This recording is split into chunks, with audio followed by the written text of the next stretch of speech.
Hello and welcome to the Education USA Canada Sports Virtual Showcase. My name is Jenica Heim and I'm the Education USA Advisor in Canada. I know we have some folks joining us from outside of Canada today. That is absolutely fine. The eligibility information I'll be talking about at the beginning will be relevant to everyone. And I see people are starting to put their sports in the chat. Feel free to put your sports in the chat. It's really great to know what different sports people are playing. And we are going to dive right in because there's a lot of material to cover. First and foremost, Education USA is funded by the U.S. Department of State. We offer free advising resources and up-to-date information about U.S. study. I have one-on-one advising, group workshops, a really great Instagram and Facebook Live events, as well as my website. I do want to make everyone aware of a fair that's coming up this weekend. So on Saturday, we are having a Education USA virtual fair. It'll be a booth style fair. It is free, and there will be about 100 US universities present. So I do suggest taking that opportunity to learn a little bit more about your options. Okay, let's see. I put that pop-up there. Now I didn't get it out of my way. There we go. Perfect. So for today's agenda, I'm going to speak for 30 minutes about athletic scholarships and eligibility, and then we will have 8 different institutions from all different divisions talk about their programs. If you can't stay for the whole time, I am recording this session, and you can always go back and watch anything that you've missed, or I won't send out the slides, but again, you can watch the recording. I love all of this information. We've got tennis players, baseball players, triathlon, skier, hockey, golf, fabulous. We have people playing just about every sport here in the chat, so this is amazing. First and foremost, it's important to learn which divisions have athletic scholarships in the United States.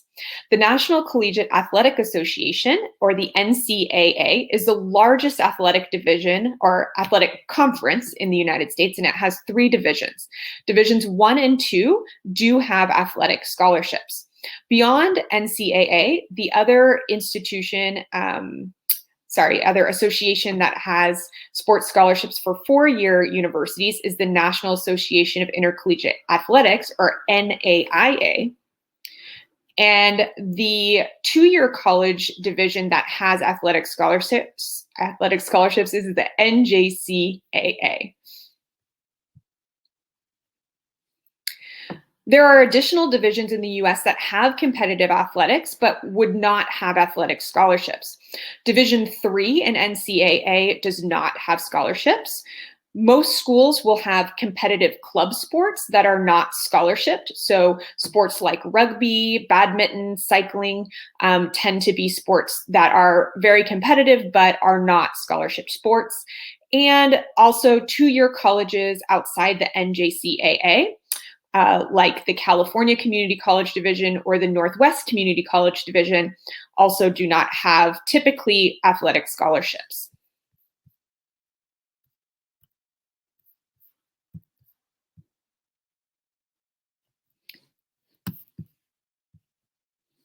This is a nice graphic that the NCAA has available where it shows the difference between the 3 divisions. One question I get frequently is, are the academics the best in Division 1 and like the worst in Division 3? Absolutely not. There are schools in every division that have excellent athletics. And in Division 3, they actually, because they don't have sports scholarships, they actually promote academics much more than athletics at those schools. So if you're looking for a small liberal arts college, a smaller campus with really, strong academics, but like a little less emphasized sports, Division 3 might be a good choice for you. You can see in the numbers, particularly how many students receive scholarships that play athletics, down in the bottom of the graphic. More than half of students who play Division 1 or 2 sports receive athletic scholarships, and about 80% of Division 3 athletes receive some sort of merit or needs-based scholarship. This is a little info about NAIA. I think this is a organization that people are usually a little less familiar with because it's a smaller division, but they give out about $800 million in scholarships each year to their 21 different conferences, 250 schools, and 77,000 student athletes. NAIA schools tend to be smaller schools. There's a lot of religiously affiliated schools, some historically Black colleges and universities, as well as some smaller or more rural public institutions that tend to be part of NAIA, and we'll have 2 NAIA schools join us today. Eligibility requirements.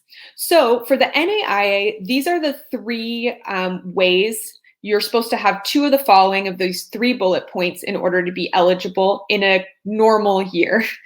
Caveat, this is not a normal year. So typically you would need to have a combined SAT score of 680 or at least ACT score of 16 in order to be eligible for NAIA, but this is waived this year due to COVID. So you don't have to submit an SAT or ACT score to NAIA. So therefore you're looking really at that minimum GPA of 2.0.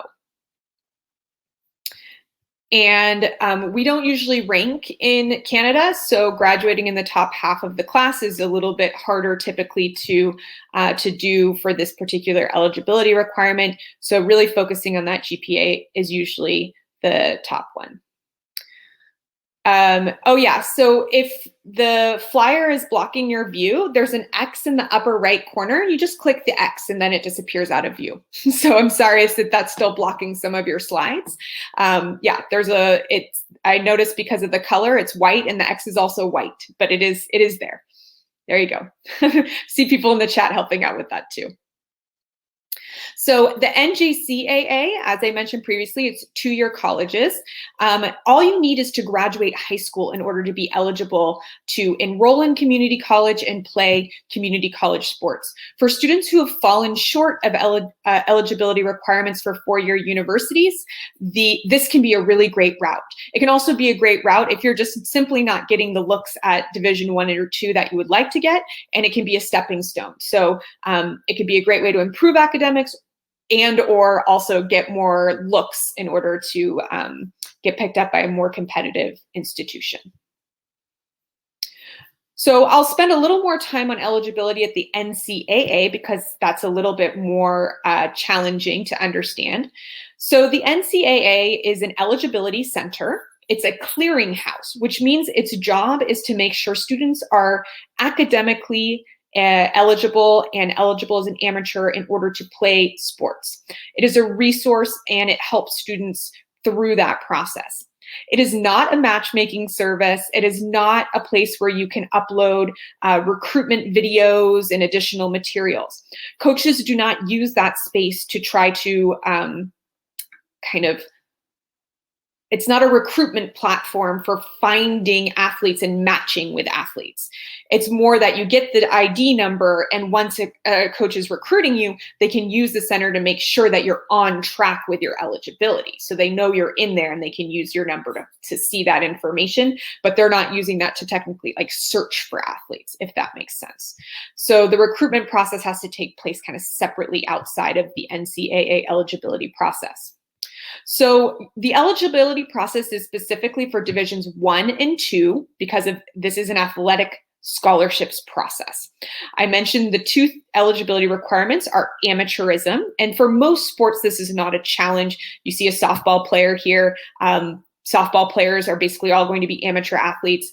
There's a couple of sports where you have to pay attention. Hockey, of course, if you get picked up by and recruited into a professional league when you're 15, 16 years old, then you won't be able to then also go down the NCAA process. You have to think of that earlier. If you're playing a sport that has prize money, so tennis or golf, there's also a certain threshold that you have to pay attention to. So just pay attention for your sport. If you have any questions about amateurism, you need to use the website ncaa.org to see if you're meeting the amateurism requirements. We'll dive a little deeper now into the academic requirements. And before we do that, you can see on the NCAA.org, the other resource, EligibilityCenter.org, which is just a direct way to get to, it's on the NCAA page, it's just a more direct route to the Eligibility Center. That's where you sign up and get an NCAA ID. Do expect to pay about $80 for that. Oh, and the threshold for prize money, I believe it's $10,000, and I don't know if that's annually or not. One thing to know about my role is that I help students through the process of applying to U.S. schools. I understand the generalisms of NCAA and eligibility, but when it comes to sports specific, your coach, those are going to be the pros in your sport. So definitely double check that that's right and that you're adhering to that.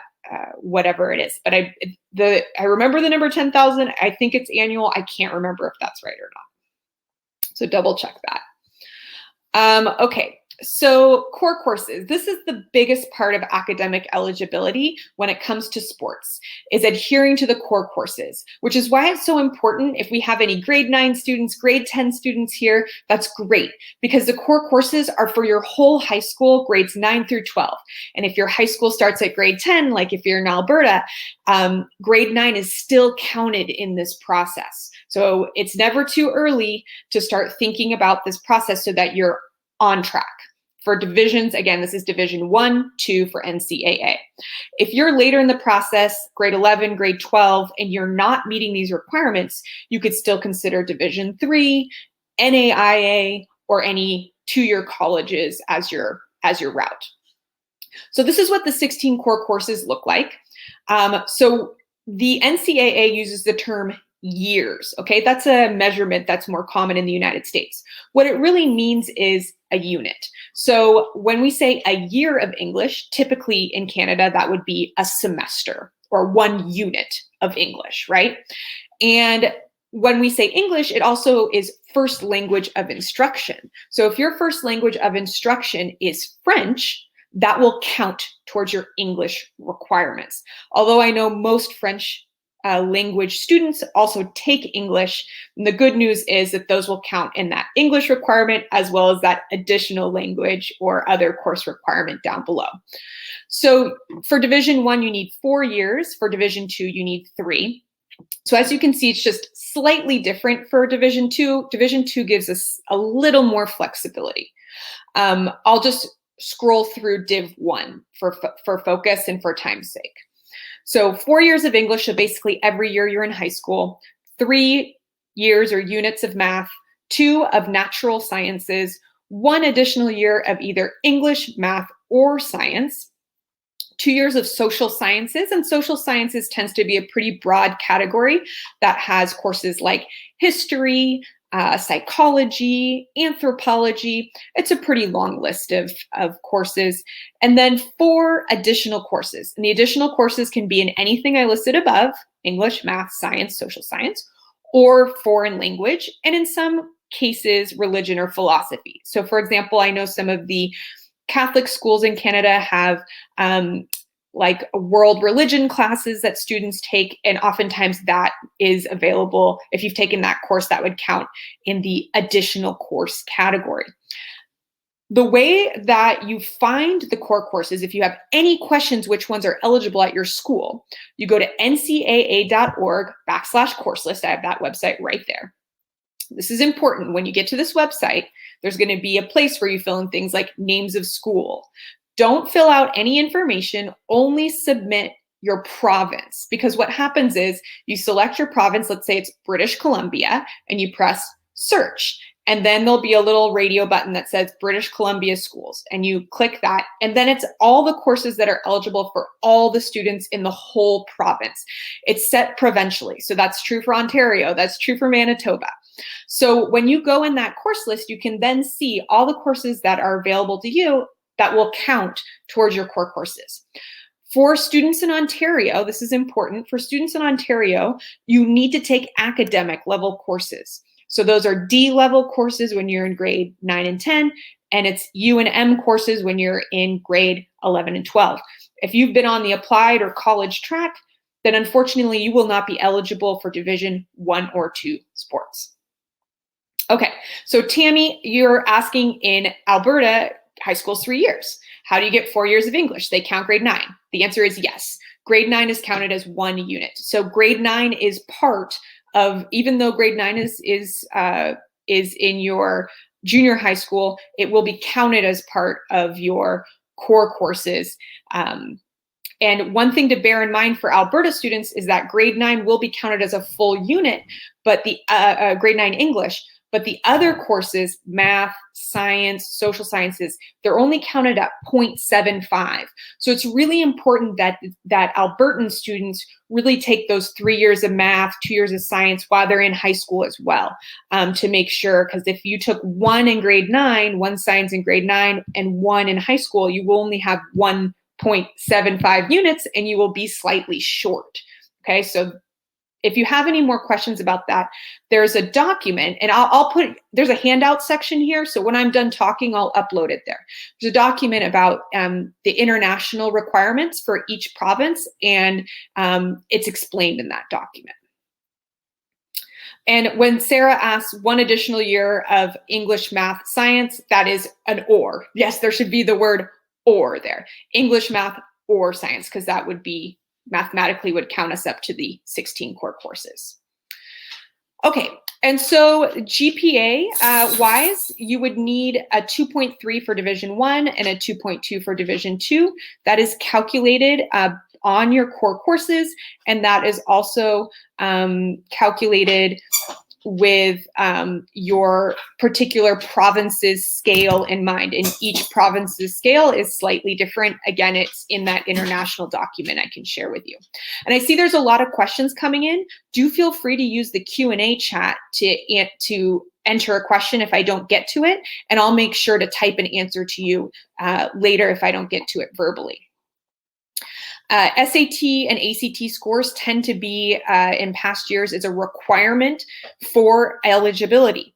However, it is waived this year because of COVID. So if you are a student athlete looking to be recruited and enroll for 2021 fall, you do not need to take an SAT or ACT.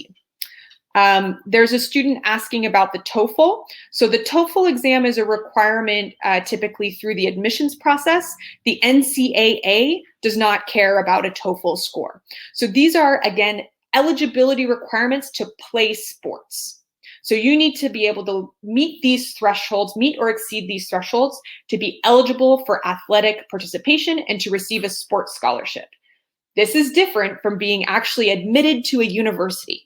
We're not going to go into the steps of applying to US universities today because that would take another half hour. And I've had other presentations on that. So definitely check those out on my YouTube channel, Facebook channel, or just stay tuned in the future for more information on learning about the 5 steps. I'm actually going to give next week a presentation on the 5 steps to US study. So the timeline to eligibility. The timeline information is also really important. So you need to graduate on time.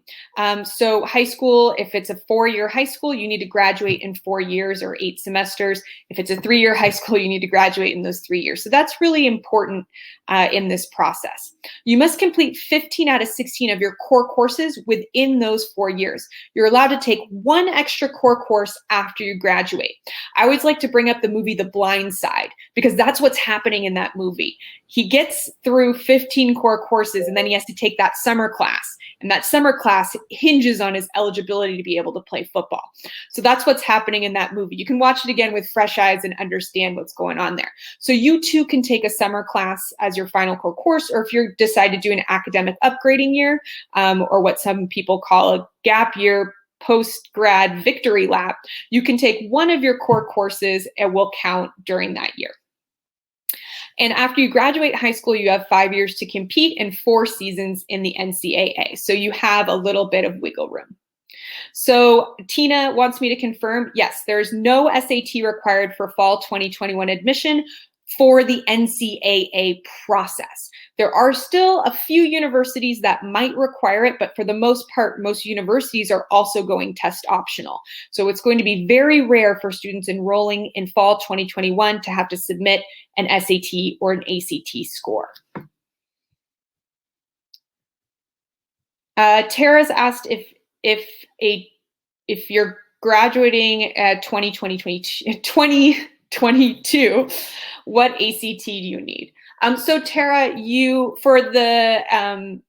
for the NCAA, they don't give minimum scores. You simply need to take it. There is a sliding scale.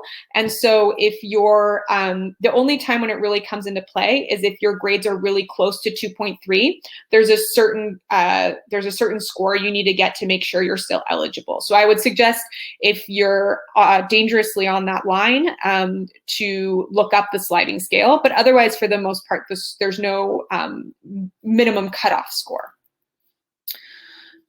And Tammy, when I finish the presentation in the chat, I'll go ahead and give you my links to my Facebook page and my YouTube channel where there's some other presentations on just general admissions for studying in the US. So Sarah's asking about hockey. So hockey is the one thing where the eligibility is a little bit different. The hockey athlete, it has till the age of 21 to enroll without losing any eligibility. And they can take more classes. They can upgrade, of course. The point is, though, for eligibility, they still have to graduate on time, and they can take one more course that goes towards their core coursework for eligibility. As long as they meet that threshold, they can take whatever coursework, additional upgrading afterwards, just to get better grades if they want to. So hockey is the only sport where they have that until age 21 situation. For other sports like football or soccer, basically any other sport, the timeline eligibility I put here should be correct. When it comes to recruitment, here's just a few thoughts about what you should be thinking about at different grades. In grades 9 and 10, and I know right now, the tips I'm gonna give might sound weird because a lot of sports have been canceled, and I completely understand that. So we're gonna take this with a bit of grain of salt. If your sport's been canceled, you need to think of other creative ways to still stay in shape. So I have seen some sports doing combine opportunities with masks or socially distanced. So just see what's available right now for your sport, if there is anything. Otherwise, just make sure you're still staying in shape. In grades 9 and 10, consider going to highly visible tournaments in the US when that's available to you. Join elite leagues and summer camps. When you're able to, start trying out for provincial and national teams. Build a network of coaches, teachers, and other adults who can support you. This process is rigorous, and you do need support from not just someone like me who knows the admissions process well, but your coach who knows your sport well, and anyone else who can help you through the process. And above all, always maintain strong academics. In grade 11, when it comes to standardized tests, you can take a PSAT if it's available. All these are not available. PSAT won't be available this year. So just, it's a practice test. So you can't take it. It's not a big deal. In the future, if it's available, it's nice to take as a practice, but it's not important. If the SAT and ACT become required again, then grade 11 is a good time to take it, because oftentimes coaches like to see your scores to see if you're on track with your eligibility. You should start setting up player profiles online, and that's through whatever makes sense to you. You can use a YouTube channel, for example, and that's a great way that you can share that information with coaches. You need to be in charge of your own recruitment. That means reaching out to coaches directly and attending events like showcases or combines where they might be present, so that you can start getting looks. You can also do unofficial visits. An unofficial visit means that you are paying your own way to go visit a campus, to go check out the team. You would let the coach know you're coming, because then maybe they might have a sit-down meeting with you. They'll also let you know when you can come, because there's certain kind of blackout, or it's called dead periods, where coaches can't speak to potential recruits. So you'll need to look at the calendar for your particular sport to see when that is. You definitely don't want to do an unofficial visit during a dead period. Most Division I programs will start making offers in grade 11. Again, that's sport dependent, but in general, for many sports, this is when coaches will start trying to get you to do a verbal offer, which we'll talk about a little more in a second. In grade 12, if you haven't been recruited, go ahead and widen your net and consider some other divisions if you've only been concentrating on, say, Division I. If you have been recruited and you know what school you want to go to, figure out your deadlines, your admission deadlines, take a look at early action if it's available. And that's usually when you can attend an official visit. I know for athletes in grade 12 this year, official visits are basically canceled. So that's too bad. You won't get a chance to take a look at the campus, but work with your coach to see what other kind of virtual options you have in order to try to make your best decision. And then we can talk about what committing looks like. So when it comes to, there's two big terms that you should be aware of: verbal commitment and letter of intent. So a verbal commitment is non-official and non-binding. It's basically a handshake commitment. However, it is something that you should only engage in if you truly intend to go to a school. So let's say you're in grade 11 and you're a soccer player and the coach says, we really want to have you. We want to give you a scholarship. We want to make a verbal commitment to that scholarship that when the time comes to sign the letter of intent, we will have you sign that letter. Will you make that verbal commitment? And you only say yes to that if you intend to follow through.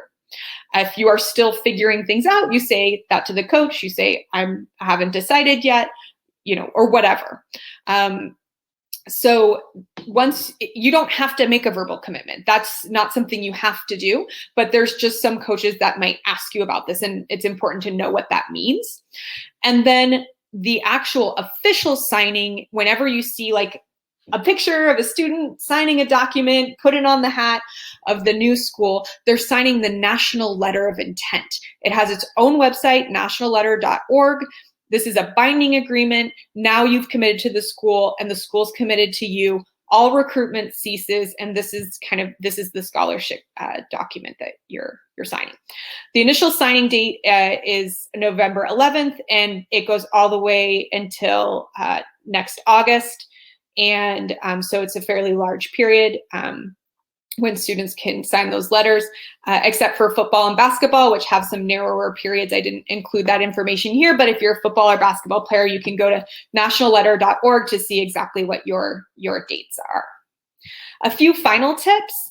I know all these sound pretty logical, but it's important that during the process that you are organized, you get back to coaches, you're respectful to them. Even if you're not interested in their school, you can say thank you, but I'm not interested at this time. Be responsive. You never know early on in the process if someone who makes an offer, you're like, I don't think I'm interested, might actually become something you're interested in later on. So be responsive even if you're not sure it's the right fit for you. Be honest throughout the whole process and be clear about what you want out of your student athlete experience. Make sure you do a little bit of reflection. What major might you be interested? How far from home do you want to be? Start thinking about your priorities. And so that when you start being recruited, you can start seeing if the schools that are recruiting you are actually matching the things that you want.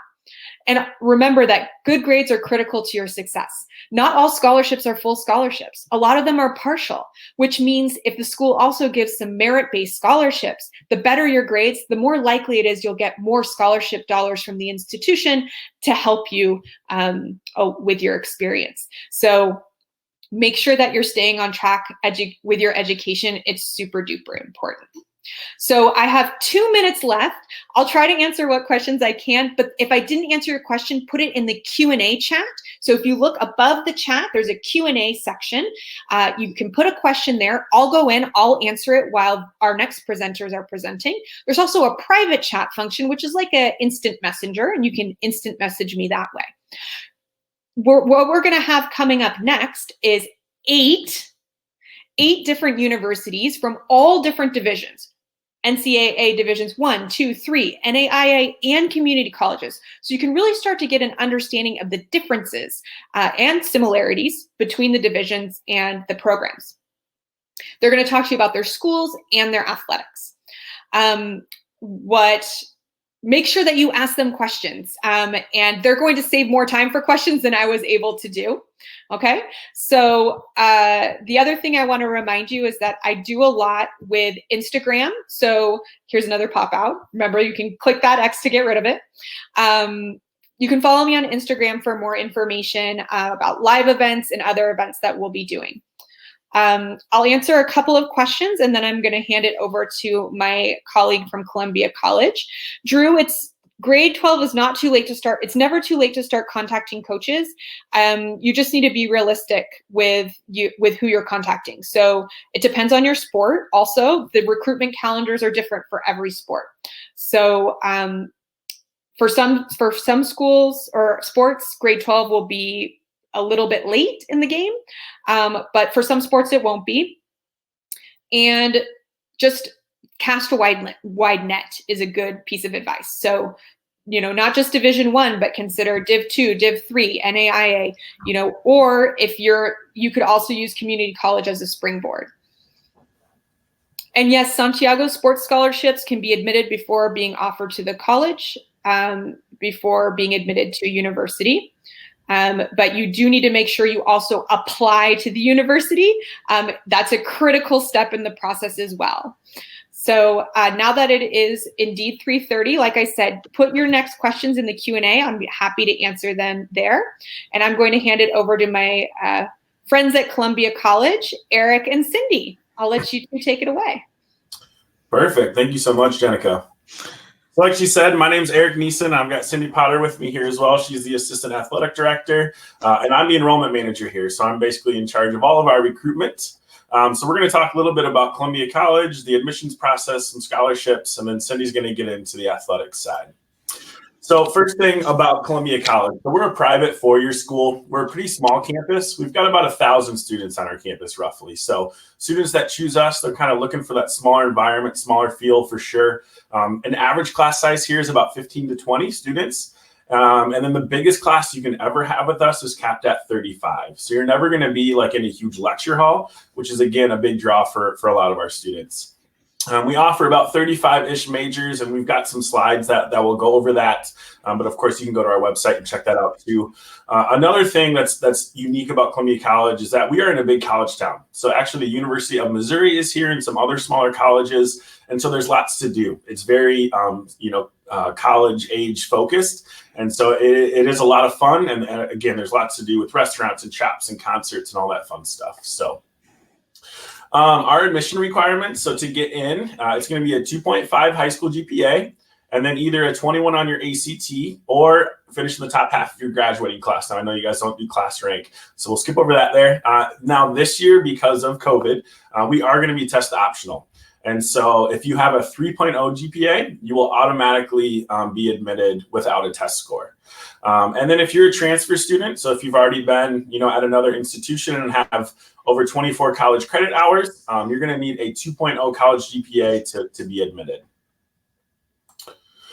So just for scholarship sakes, this is our academic side. So at Columbia College, we are NAIA Division I, and we can actually stack. So that means that you can get academic money while also receiving athletic money as well. These are our roughly automatic scholarships. And so you can see the different tiers here. Basically, this is based off your GPA. And then either your ACT or SAT if you got to take it. Now, because of COVID, again, we are going to go to test optional scholarships as well. And so we can just look at strictly your high school GPA, and you'll fall into one of these 5 categories. And again, if you are a transfer student, same thing. We only will look at your college GPA, though, and then you'll fall into one of these 4 categories that we have. Next, some automatic awards, and a lot of these won't pertain, but if you are a Disciples of Christ church member, you can get $1,000 there. And if you've ever had a parent that went here, you'd also get $1,000. And then we also have some competitive scholarships. And so we have 1 full tuition award and then 2 75% tuition scholarships.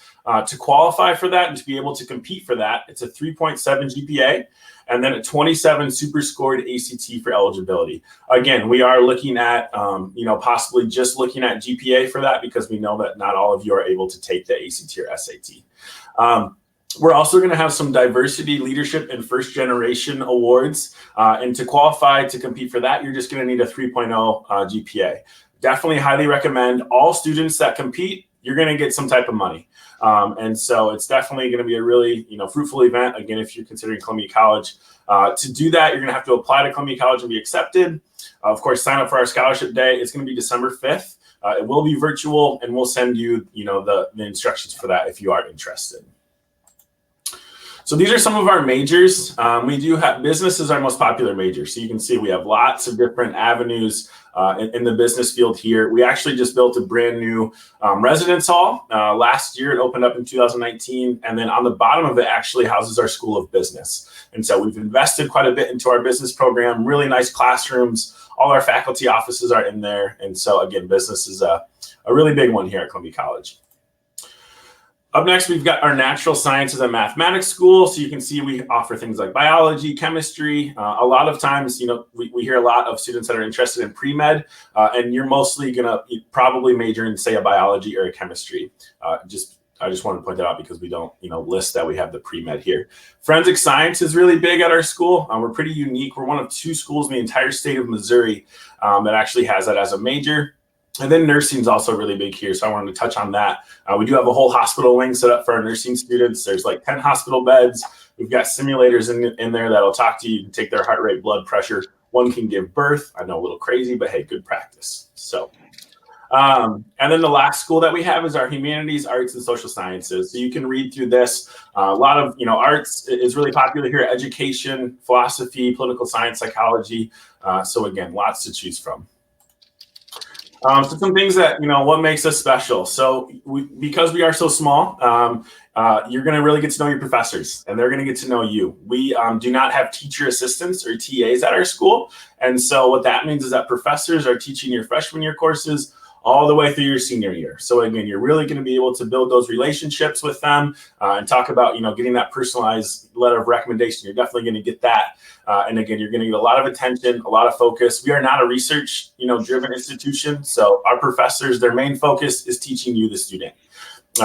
Really fun community. It definitely feels like family here, again, because we are so small. You're going to get to know everyone. The small classes, convenient location. So Columbia is actually in the middle of Missouri, and Missouri is pretty much in the middle of the United States. So we're kind of smack dab, in the middle. We are about 2 hours away from 2 major cities, Kansas City and St. Louis, again, right in the middle of those as well. And so there's lots of different opportunities, for internships at those places and jobs after college. And then Columbia itself is about 115,000 people. And then, of course, we have competitive athletics. And so I'm going to let Cindy talk about that. But the next steps for you guys, if you are interested, go to this website to apply, and then send us your transcripts and ACT or SAT scores if you did get to take them. And then you can also check out our virtual tour. So it's a really neat thing. A lady will actually walk you through campus, and you can really get a good feel for it. So with that, I'll go ahead and turn it on over to Cindy. Hi, guys. Cindy Potter. And as Eric said, I'm the Associate AD. This is the start of my 19th year at Columbia College. And I actually played softball here as an undergrad. And like all of you, I'm Canadian. And so came from Winnipeg and came down to Missouri. And so I know exactly, what's going through your guys' head to try and get recruited, and would be happy to answer any questions that you guys have had since I've been through it. So I have stayed at Columbia College for a long time and been in this position for over 10 years. So we've had some great growth at Columbia College. Since the last 8 years, we've grown from 5 varsity teams to now 18 varsity teams, and about 70 student athletes to now over 300. And we have just a wide variety, as you can see, of our teams. We have 16 of our teams that actually compete in the American Midwest Conference. That is our conference. We have 17 of our teams that compete in the NAIA. And then we have esports. We have a League of Legends team that is one of the top teams in the country. And we really started that trend by offering very, very high scholarships to the top League of Legends players around the world. And so, if that interests you at all, or you see any sports on here that interest you, we love our Canadians. So please be sure to reach out. I will say that Columbia College has a very, very big tradition of winning. We are consistently winning 15 out of 20 conference titles year after year, going to the national championships year after year. We are the reigning AMC President's Cup champion for the last several years. And in 2019-20, although our seasons got cut short, we had an over 80% winning percentage across all of our team sports, and an 83% winning percentage in our conference. And so we also boast the winningest volleyball program in the NAIA, and we just have top-notch facilities that really draw a lot of attention. And when our students come here on campus, they are just blown away by our facilities. So I will say, we're different from the NCAA in that our recruiting, the recruiting restrictions are not as heavy in the NAIA, and so we don't have dead periods where coaches can't talk to students. We don't really have a national signing day or anything like that. So coaches are consistently looking for new recruits to fill their rosters and top-notch players. So if that's you, then please reach out. I will prompt, I didn't put it on the slides, but ColumbiaCougars.com is our website. We have questionnaires for you to fill out if you are interested in playing a certain sport, and those go directly to our coaches. So then they can contact you, reach back out to you. There's also all of our contact information for all the administrators and the coaches, so you can directly reach out to the coaches if you're interested in discussing anything with them. As Eric said too, we offer a lot of athletic scholarships, and all of our scholarships are stackable with merit aid and the other scholarships that Eric had mentioned. And so, we are fully funded in our sports and do offer a great deal of scholarships. So contact us definitely if you're interested, and I think we're gonna answer some questions here. I think, yeah, Eric, you put our information in the chat. Awesome. Yep. And then this is our general admissions contact. So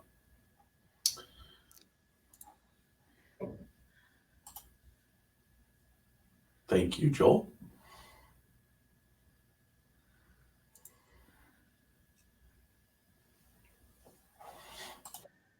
Is if you have a pharmacy program at your college.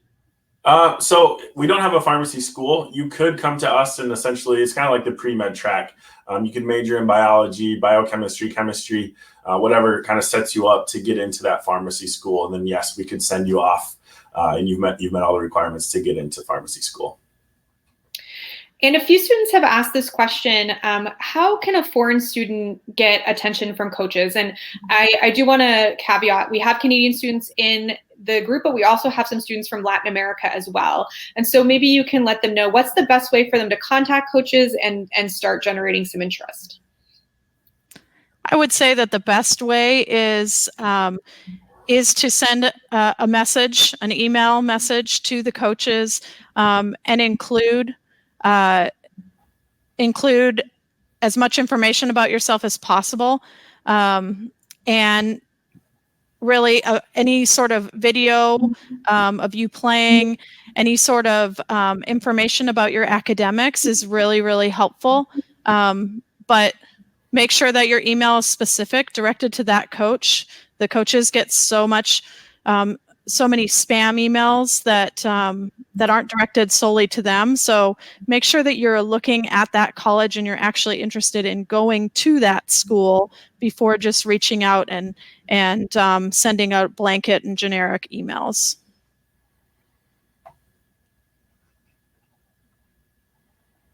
I see Tammy asked, is there such thing as a full ride scholarship? And there absolutely is. NAI, I would compare us to NCAA Division II in that we can offer full ride scholarships.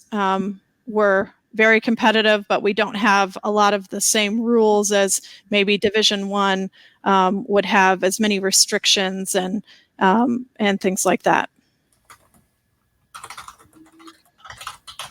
All right, well, thank you so much. And if you still have questions for our presenters, then please use the Q&A chat or the private chat where you can reach out to Eric and Cindy. They're gonna stick around for at least 10 or 15 minutes, and they're happy to keep answering your questions. Particularly if you have very sport-specific questions, now's the time to ask it. Thank you so much for your time today.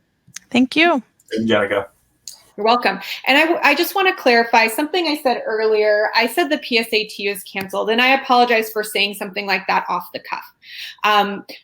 If your school is going ahead with the PSAT and they've been able to receive the test and take in enough exams to give to the students and to socially distance properly, and your school's going ahead with it, then please, by all means, listen to your counselor. I think more just on a large scale, it's going to be harder for students to access the PSAT, particularly if your school isn't hosting it. So it was a little bit flippant of me to say that. So if your school is planning to host it, do check in that it's still happening and with your guidance team, and make sure that they have everything in place to do that properly. So I just wanted to say that because I saw another student had mentioned that.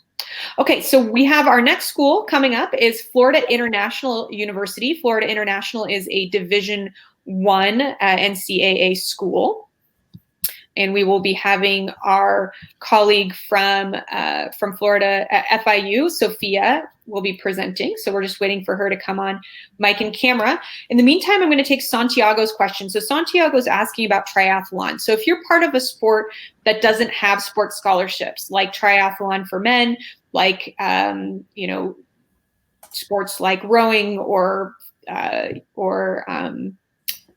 I mentioned a few earlier, cycling, then it's going to be a lot harder for you to get financial support for those sports. If you want to join the track team, you'll be expected to compete on the track team and not necessarily on the club triathlon team. Those will be separate from one another. All right, Sophia, hi. Hey, how are you? It's so nice to be here. That's okay. I'm going to go ahead and hand it off to you. Great, awesome. I just want to thank everyone for joining us. I know this is not ideal. I wish we could meet in person, but thank you for taking the time. My name is Sophia Sanchez, and I'm a representative from Florida International University, FIU. If you've heard of us, great. If you haven't, you're going to learn more today. Like Jenica mentioned, we are a Division I university. I'm going to talk a little bit more about FIU in this next slide right here. We're located in Miami, Florida. So I must say we have a handful of Canadian students. We're a really big university. We have a handful of Canadian students who are athletes at FIU. And the reason they love to come to FIU and practice and compete in South Florida is because it's always summer in Miami. So you're always able to practice and train and condition year round. So what else is FIU known for? International. Florida International University is the name of our school. So we do have an international focus, not only with our student population, but our faculty, our professors, and the curriculum that we have at FIU. So it's more having a global mindset, and that's the kind of idea that we like for our students to have. We're a big university. We're home to over 58,000 students. 58,000 students. We're actually the 4th largest research institute in the US. So not only are we very competitive in sports, which I'm going to go over the teams that we have, some big wins, ranks, but we also are highly ranked in our programs as well, as you can see here. So a few majors that are the most popular at FIU. We actually have over 200 majors, but the most popular ones is international business. Our international business program is ranked number 2 in the US. Engineering, we have about 10 different engineering programs. So biomedical engineering, mechanical engineering, civil engineering, you name it, we have it. Marine biology is also a very popular program at FIU, mainly because we are based in Miami, all around the sea, but also because we are home to the only underwater laboratory in the entire world. It was actually given to us by NASA. So a lot of research is what was happening at FIU. Another very popular program is hospitality. Students interested in hotel management, events, culinary and arts. We're actually known to have one of the largest events in Miami, which is called the South Beach Wine and Food Festival, where celebrities even go and visit and attend, and over 250,000 people go. Journalism is very popular as well. Architecture is really interesting. The photo that you see here is actually in our architectural building. And all our students have resources to these facilities. It just depends on what you're interested in and what you want to do. But in each of these programs, we're a research school because the way we see it is you spend so much time already in the classroom, taking quizzes, doing homework. It's time to apply what you are learning in a real life setting and adding it to your resume. So that's the key thing that we want for students at FIU. What's really nice for our student athletes is that there's a lot of resources they have to make sure they're successful, not only on the field or in the court, but also in the classroom and in our research facilities.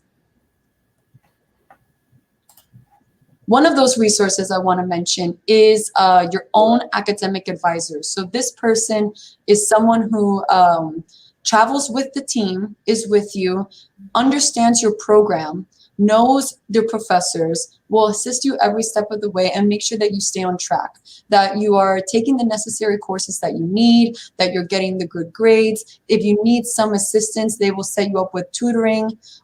There's a lot of perks and benefits to being a student athlete at FIU with, scenarios like this. We do offer full scholarships, so and for international students. Actually, a lot of our student athletes are international students, and what we'll talk about in a bit is just how to be able to find opportunities like that and make sure you're doing it on time. But before we do that, I do want to talk about the application process to FIU. As I mentioned, FIU is very competitive, sports and in the classroom. Florida is actually the #1 state in the US for higher education, and FIU is the second best state institution in Florida. So it's very competitive. Our application process is very straightforward though. The first thing I will need is your online application. We are not on the Common App, so you just have to visit our website directly. At the end of this session, I'm going to share my email, so please email me and I'll help you every step of the way. I'll send you the direct links. You won't have to worry about that. So, application on our website.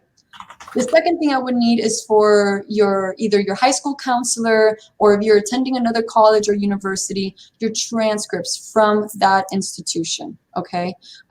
We're accepting email right now or any electronic service that is offered at school, but email can work as well. And the last thing we would need, if you're coming from high school, directly out of high school, it would be the SAT or ACT.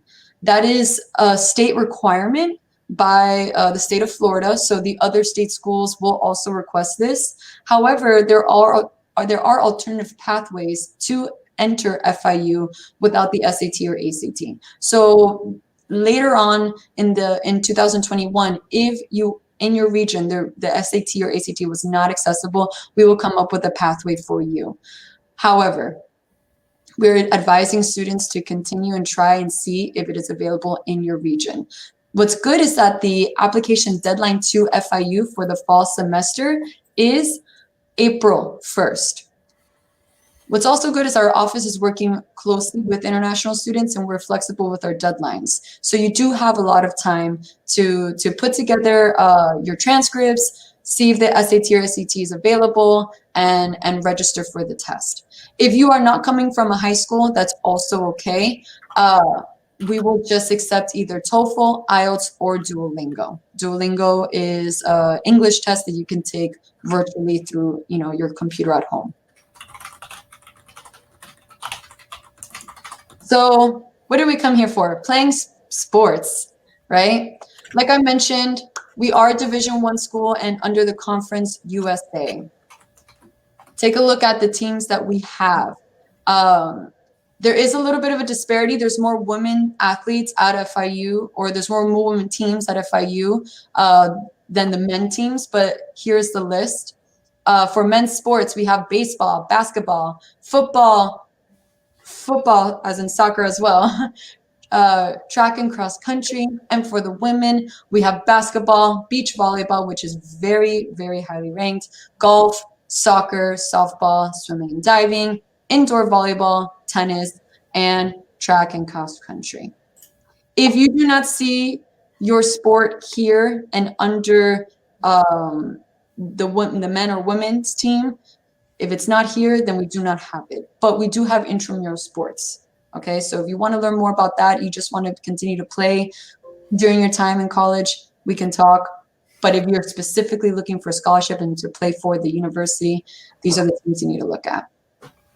So eligibility for NCAA. So we need the 16 core courses units, and they're listed there, the 4 English, native language, 3 math, 2 natural science, 2 social science, 1 additional English, math, science, and 4 additional units, which when we review your transcripts and look at those documents, we'll take a look at that. The minimum for eligibility of the NCAA is 2.3. But I will say the minimum to enter FIU, to apply to FIU as a freshman, is a 2.8 GPA. That's the minimum. And of course, the other eligibility is at the ACT, SAT that meets the corresponding GPA within FIU. And then if you are interested in FIU, reach out to me. At the end, I'm going to add my contact and I can send you the international guide that we have. And take a look at some of our rankings, our points of pride, sand volleyball, baseball, men's basketball, and swimming. Those are just some of them, but our football team had a fantastic season last year. They beat University of Miami. Our men's soccer was #1 in the state of Florida, so they compete nationally as well. So it just is up to you, whatever you're interested in. Please, I'm going to add my email here now. Please send me an email.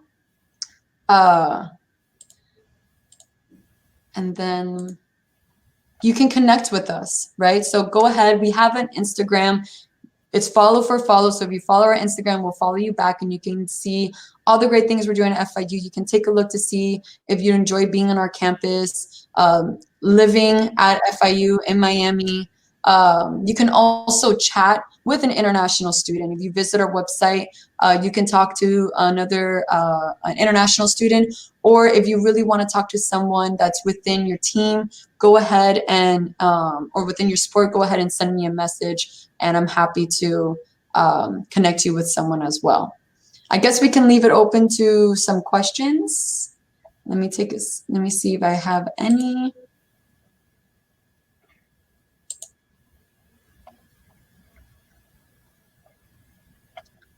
I do not see any questions.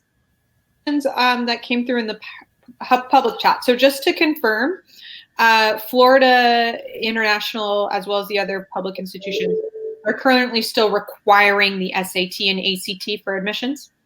Yes. So it's since we're a state institution, and the Florida Board of Governors at this moment in time hasn't updated that requirement.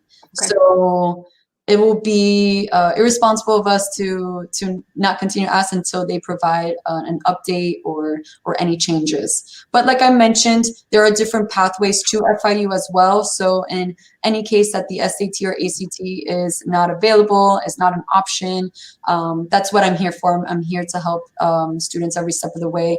And every student is different, so your path may be different as well. And then we've got questions about full scholarships. So David asks if there's full scholarships for swimming. And I believe he's saying for his daughter's, it's a women's sport. And then Isabel is asking about full scholarships for volleyball. Yes, it's ultimately up to the coach. It's up to the coach. It's up to the dynamic of the current team, but it is a possibility for student athletes. So like you mentioned early on in the beginning, and our colleagues in other institutions, the best thing you can do is as early as possible, contact these coaches and be transparent, share everything that they should know about you. If you have video, send it. If you don't have any, start making some, but that's the best thing that you can do. And like I mentioned, my email is there.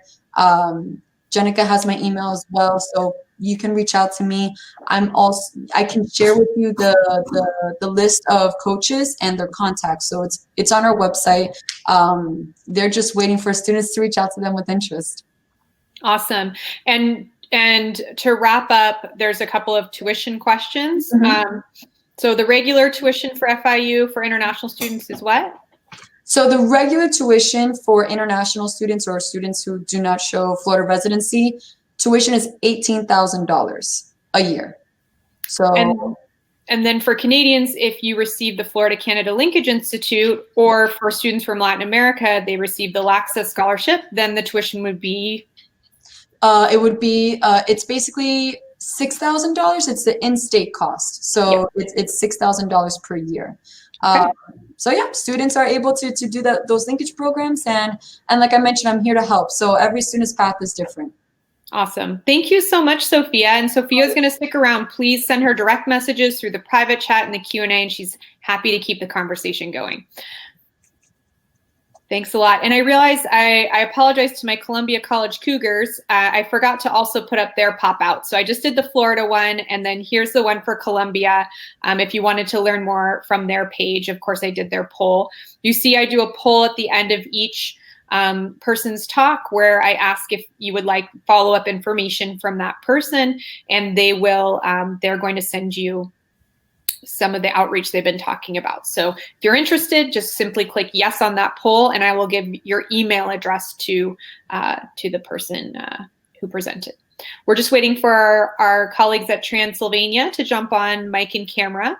And once they do, Transylvania is a Division III school in Kentucky. So as we talked about, Division III does not give athletic scholarships, but has some really great athletic and academic opportunities. So you'll learn a little bit about what it means to be a Division III institution and go to a smaller private liberal arts institution. Oh, it looks like there was a false start trying to get on mic and camera there. Didn't quite make it. We have Alice and Dr. Al Shaif and Dr. Holly Shelley, who are going to be joining us. So about volleyball, one thing I can say is volleyball is what's called an all-in sport, women's volleyball. So if you are offered a scholarship for Division I women's volleyball, it is always going to be a full scholarship, whereas other sports have the opportunity or ability to break up their scholarships into smaller scholarships. So you just have to look up your sport for that. Alice, hello. Hi, Jenica. Sorry about that. No worries. I'll go ahead and pop off now. Okay, thanks. Hi, everyone. I'm Alice Schaff. I'm the Assistant Director of International Recruitment at Transylvania University. Joining me today is Dr. Sheely, and she is our Vice President of Athletics. And after I give you a quick overview of the university and some general information, she'll take you on a deep dive into athletics because that's why you're here today.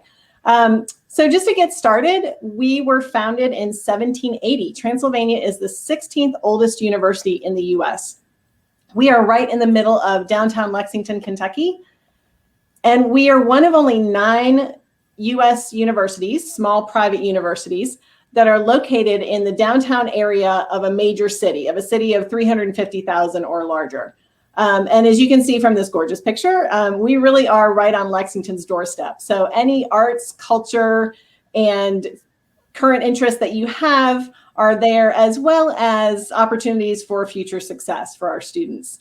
We are also very involved in our community. We're very proud of our position in our community.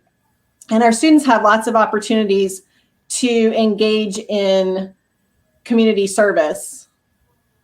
I just missed a slide there. Within the community. Oop. Let's see. Sorry about that. Technical difficulties. Okay. Kentucky is right in the middle of the eastern part of the US. And as you can see from the map here, we are very close to all of the communication hubs, all of the travel hubs on the eastern part of the US. So it's very easy to get to us. And our airport is only 15 minutes away from campus, which is a super bonus as well. We have only about 1,000 students on campus, which means that your average class size will be 15, and your student to faculty ratio is about 11:1. This means that your professors are really going to get to know you super well, and they are going to be able to write you fabulous letters of recommendation for graduate schools or help you find your next step job. That's why we have a 95% success rate. Our students are in graduate programs or are in a job within 6 months of their graduation.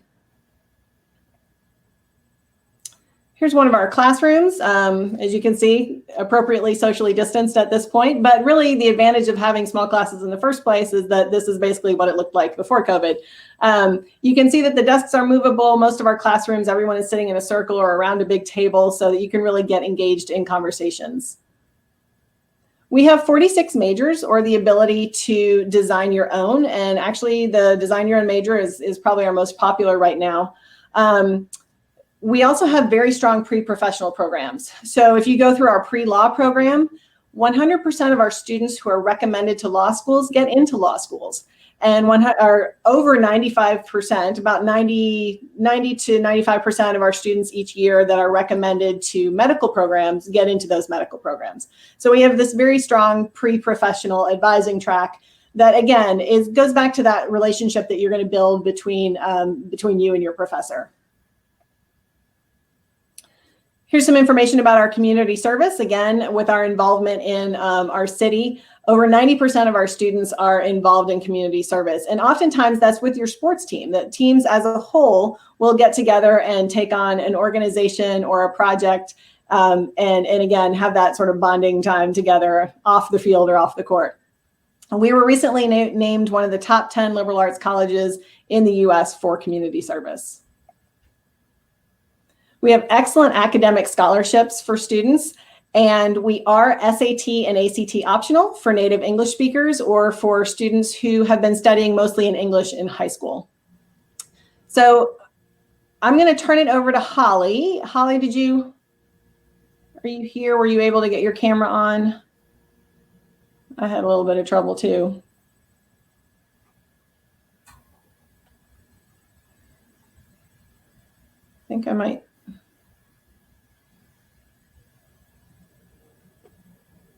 Well, I'm going to start talking about the sports, and we'll see if Holly can get on here.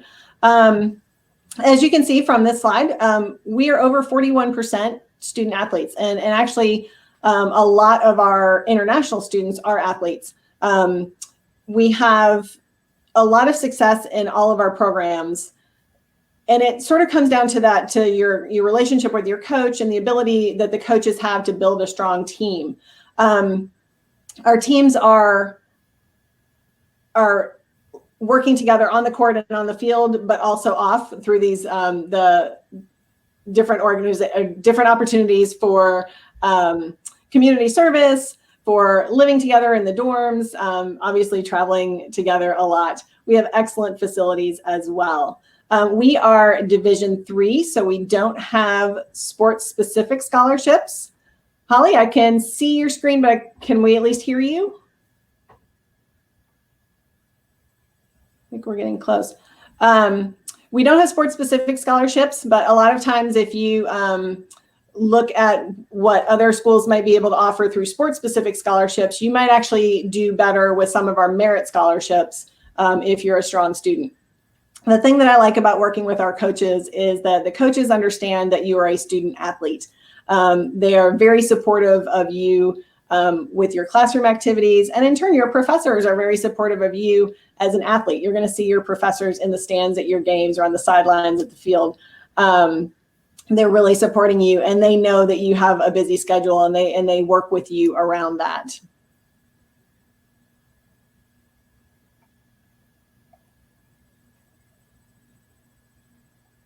So again, we have the 27 intercollegiate athletic teams. One of the rare teams that we have that not everyone has is triathlon for women.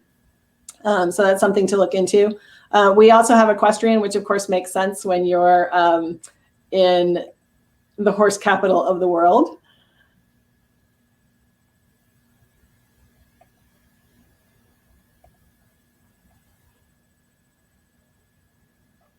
I wanted to see if, I don't know if we're going to have any luck with getting Dr. Sheely in here.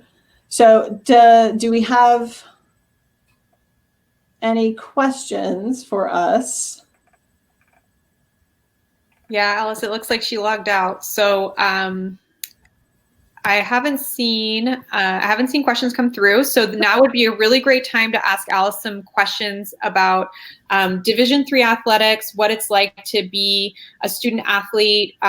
So as we haven't seen any come through yet, maybe you could just say a little bit more what it's like balancing athletics and academics at a Division III school, and how that's slightly different from a Div 1, Div 2, where you're doing where you have a sports scholarship that you're kind of adhering to maybe some more intense training regimens. Right. Yeah. You're definitely going to be able to build your training, your athletic training around your schoolwork and the opportunities that you're going to have in the classroom. So again, because we're so small, you really will know your professors well. They're going to know that you're an athlete. They're going to know what teams you're on. And you can just talk with them about what your schedule looks like, and you will have your syllabus ahead of time, so you can talk with your coach about your training and what that's going to look like. You're really able to balance them. Coaches work with the academic planning to make sure that when they're setting their practices, that it's not going to conflict with most of the classes that you're going to need to take.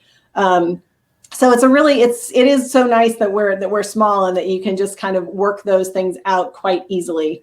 I think that, Dr. Sheely just said she's having some technical issues, so she probably won't be able to jump in with us, but I do have her contact information here. So you just need to stay in touch with your coach and with your professors, and they're going to help you achieve that balance. And it is possible to do both, and to do both at a very high level at Transylvania. So we've got our contact information is here.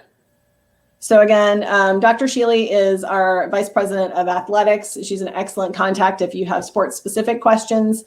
If you have academic questions or any sort of admissions questions, that's what I am here for. I can help you with every step of the process. It can sometimes seem quite daunting coming from a different country to tackle the U.S. university process. So just keep in mind that you do have all of us that are presenting today. We are all here to help you through the entire process. So do reach out to us.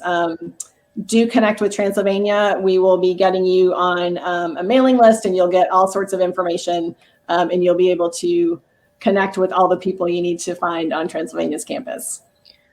And so Alice, we do have a question from Michael. He says, he asks about the deadline to apply for the scholarships available, because how do people apply for the academic scholarships at your school? The academic scholarships are your best chance for the most money would be to apply by our first two early action deadlines. And remember that early action is non-binding. So our first early action deadline is October 31st. Totally makes sense. It's Halloween. We are Transylvania. We're embracing that fully. And then our second early action deadline is December 1st. So December 1st should be your last deadline that you keep in mind to be considered for the maximum scholarships. And we have excellent scholarships that go all the way up to full tuition, room and board, and international students are able to compete for those. So keep that in mind. You want to get your application in definitely by December 1st at the very latest for the full scholarship consideration. That's a great question. And would you like to introduce, I'm going to pull up your pop-up. Would you like to introduce your mascot? Yes, I would. So our mascot, our athletics mascot is Raff. Raff is a long-eared bat who was discovered by Konstantin Raffinesque, who is a biologist in Transylvania in the 1800s. And he is super scary, just like we are on the court. But he's our long-eared bat, Raff. But we're still the pioneers because we were here first. So all right.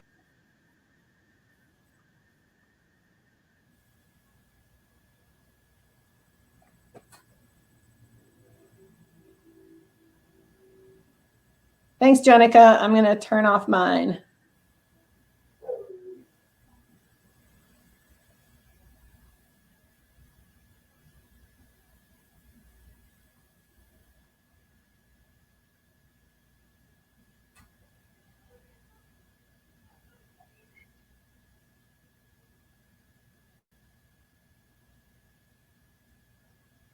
Clicked. All right. So thank you so much, Transylvania. They're going to hang out and answer any questions you have. Coming up next is another NAIA school. We have Lewis Clark State University in Idaho, and our friend from there, Holly Nair. Hi, Holly. Hi, can you all hear me? We can hear you. I'm going to let you go ahead and take it over. Perfect. Well, first, I'd like to say hello to all of our friends joining us today. My name is Holly Nair, and I am the coordinator of international programs at Lewis Clark State College. We have two campuses, both located in the beautiful northwestern state of Idaho. We have one campus in Lewiston, Idaho, and a second in Coeur d'Alene, Idaho. So, want to provide some quick, fast facts for you all. If you're thinking, Idaho, what is that? Where is that? You're not alone. We are a beautiful state located in the northwestern part of the United States. I can say it's my personal favorite state in the United States. I've lived in many places, and it's just absolutely gorgeous here. We have lots of beautiful outdoor activities, and we are centrally located about 2 hours from Spokane and 5 hours via car from Seattle and Boise. We are one of the safest communities in the United States. And we are open as a campus and have been for the fall 2020 semester with hybrid flex programs, with most of our undergraduate students having multiple in-person courses. So at our institution, we have over 130 degrees and programs. Some of our most popular being our nursing program is consistently nationally ranked amongst the top best nursing programs. We have radiology, various health science degrees, business for all of you athletes out there who are interested in pursuing a career related to your athletic endeavors. We have a very robust movement and sports sciences division with programs in kinesiology, sports administration, exercise science, and sports media studies, as well as a program in coaching. We have a robust education program, as well as humanities and social work. So, although we are a small campus, about 3,000 total students, you will never be sacrificing the technology, classroom systems, research opportunities, and practical training opportunities that you might see at larger institutions. We have state-of-the-art nursing training technology facility and a beautiful small campus. We additionally have one of the most robust career, technical, and industrial programs in the Northwest of the United States. We are an institution that serves our community, and so we have very robust programs in auto mechanics, diesel technology, collision repair, information technology, engineering, industrial maintenance, welding, CNC machining, and many of these programs are 2-year programs, often with very high earning potentials. We just finished our brand new state-of-the-art career and technical education building, which was built in a partnership with our community collaborator, Schweitzer Engineering Labs. You can see it's pictured here. We have state-of-the-art shop, auto shops, tech shops. Forgive me, I'm certainly not well-versed in the world of auto everything, but we do have beautiful shops that give students the opportunity to have hands-on training with technology, with auto, etc. So a really awesome feature about Lewis Clark State College is that we have a student-teacher ratio of 12:1, with our career and technical programs having a student-to-faculty ratio of 8:1. Matter of fact, almost 80% of all of our classes have fewer than 20 students. So this is especially important in building relationships with faculty, in networking, in securing gainful employment. It makes it a really seamless and easy process for all of our students, in particular our international students. So like I said, we have 2 campuses in scenic northern Idaho. So you're not that far away from the Canadian border if you just need to pop on back up for any reason. Our first campus is located in Lewiston, Idaho, which is a beautiful community situated in a valley. We have relatively mild temperatures all year long. And so if you're looking to not have to endure any more harsh winters, this is a good option. As well as the second campus in Coeur d'Alene. Our campus is actually waterfront, and it's a beautiful place to live and study.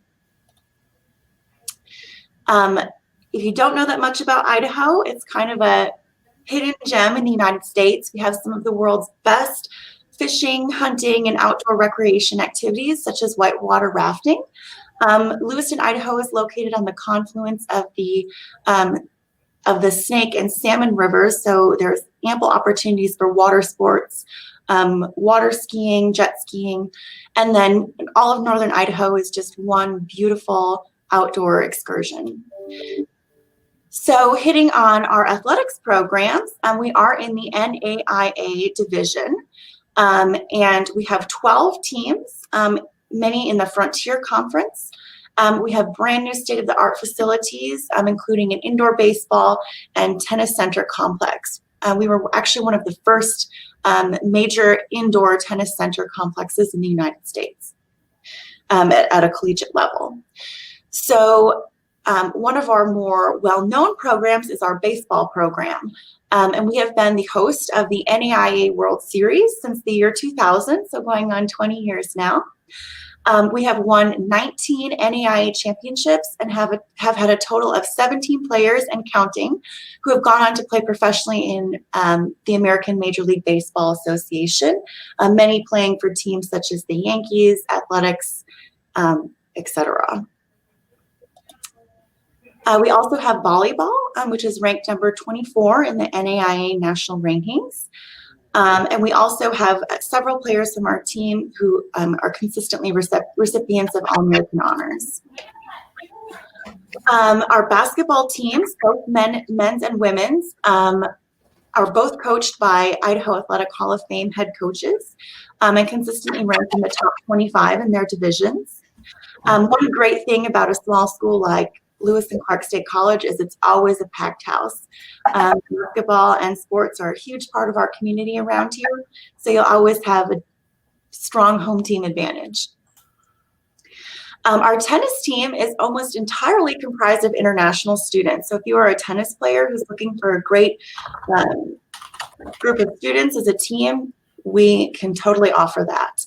We're in the top 3 in the NAIA conference poll, and our students consistently receive all academic designations, including one from the ITA in 2020.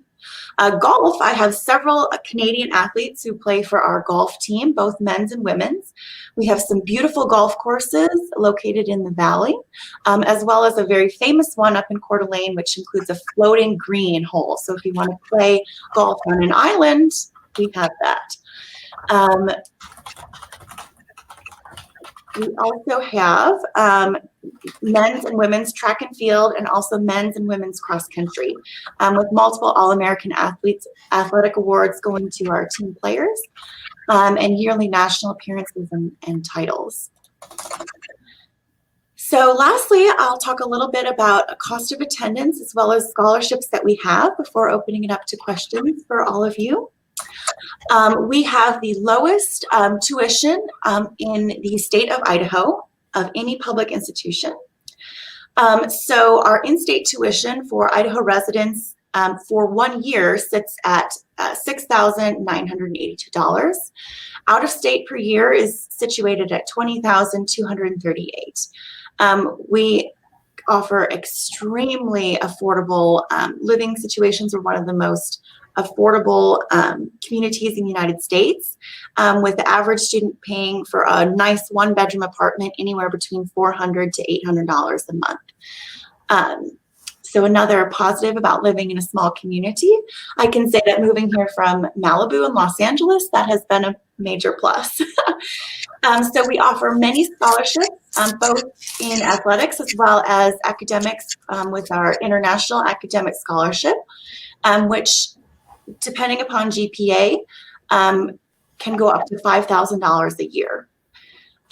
For athletics, many of our athletes receive partial or full out-of-state tuition waivers, as well as a full room and board scholarship at our dormitories, which is equivalent of about $7,790. So chances are, if you're coming here on an athletic scholarship, you're going to be paying a little bit less than $3,500 a semester to attend. So it's a great option if you are interested in a school that is affordable, but also a really quality education with some great athletics programs. So at this point, I'll open up to any questions that we may have. I am reachable via phone, as well as email. My email is right there. Please click if you'd like to receive some follow-up information from me. I am not the expert on athletics here on campus, but I am more than happy to get you in contact with our coaches as well as our athletics director, and they can help you with the admissions process, with navigating, connecting with your coach as well as your team. And they'll be able to give you a more succinct answer in terms of aid packages available. So any questions?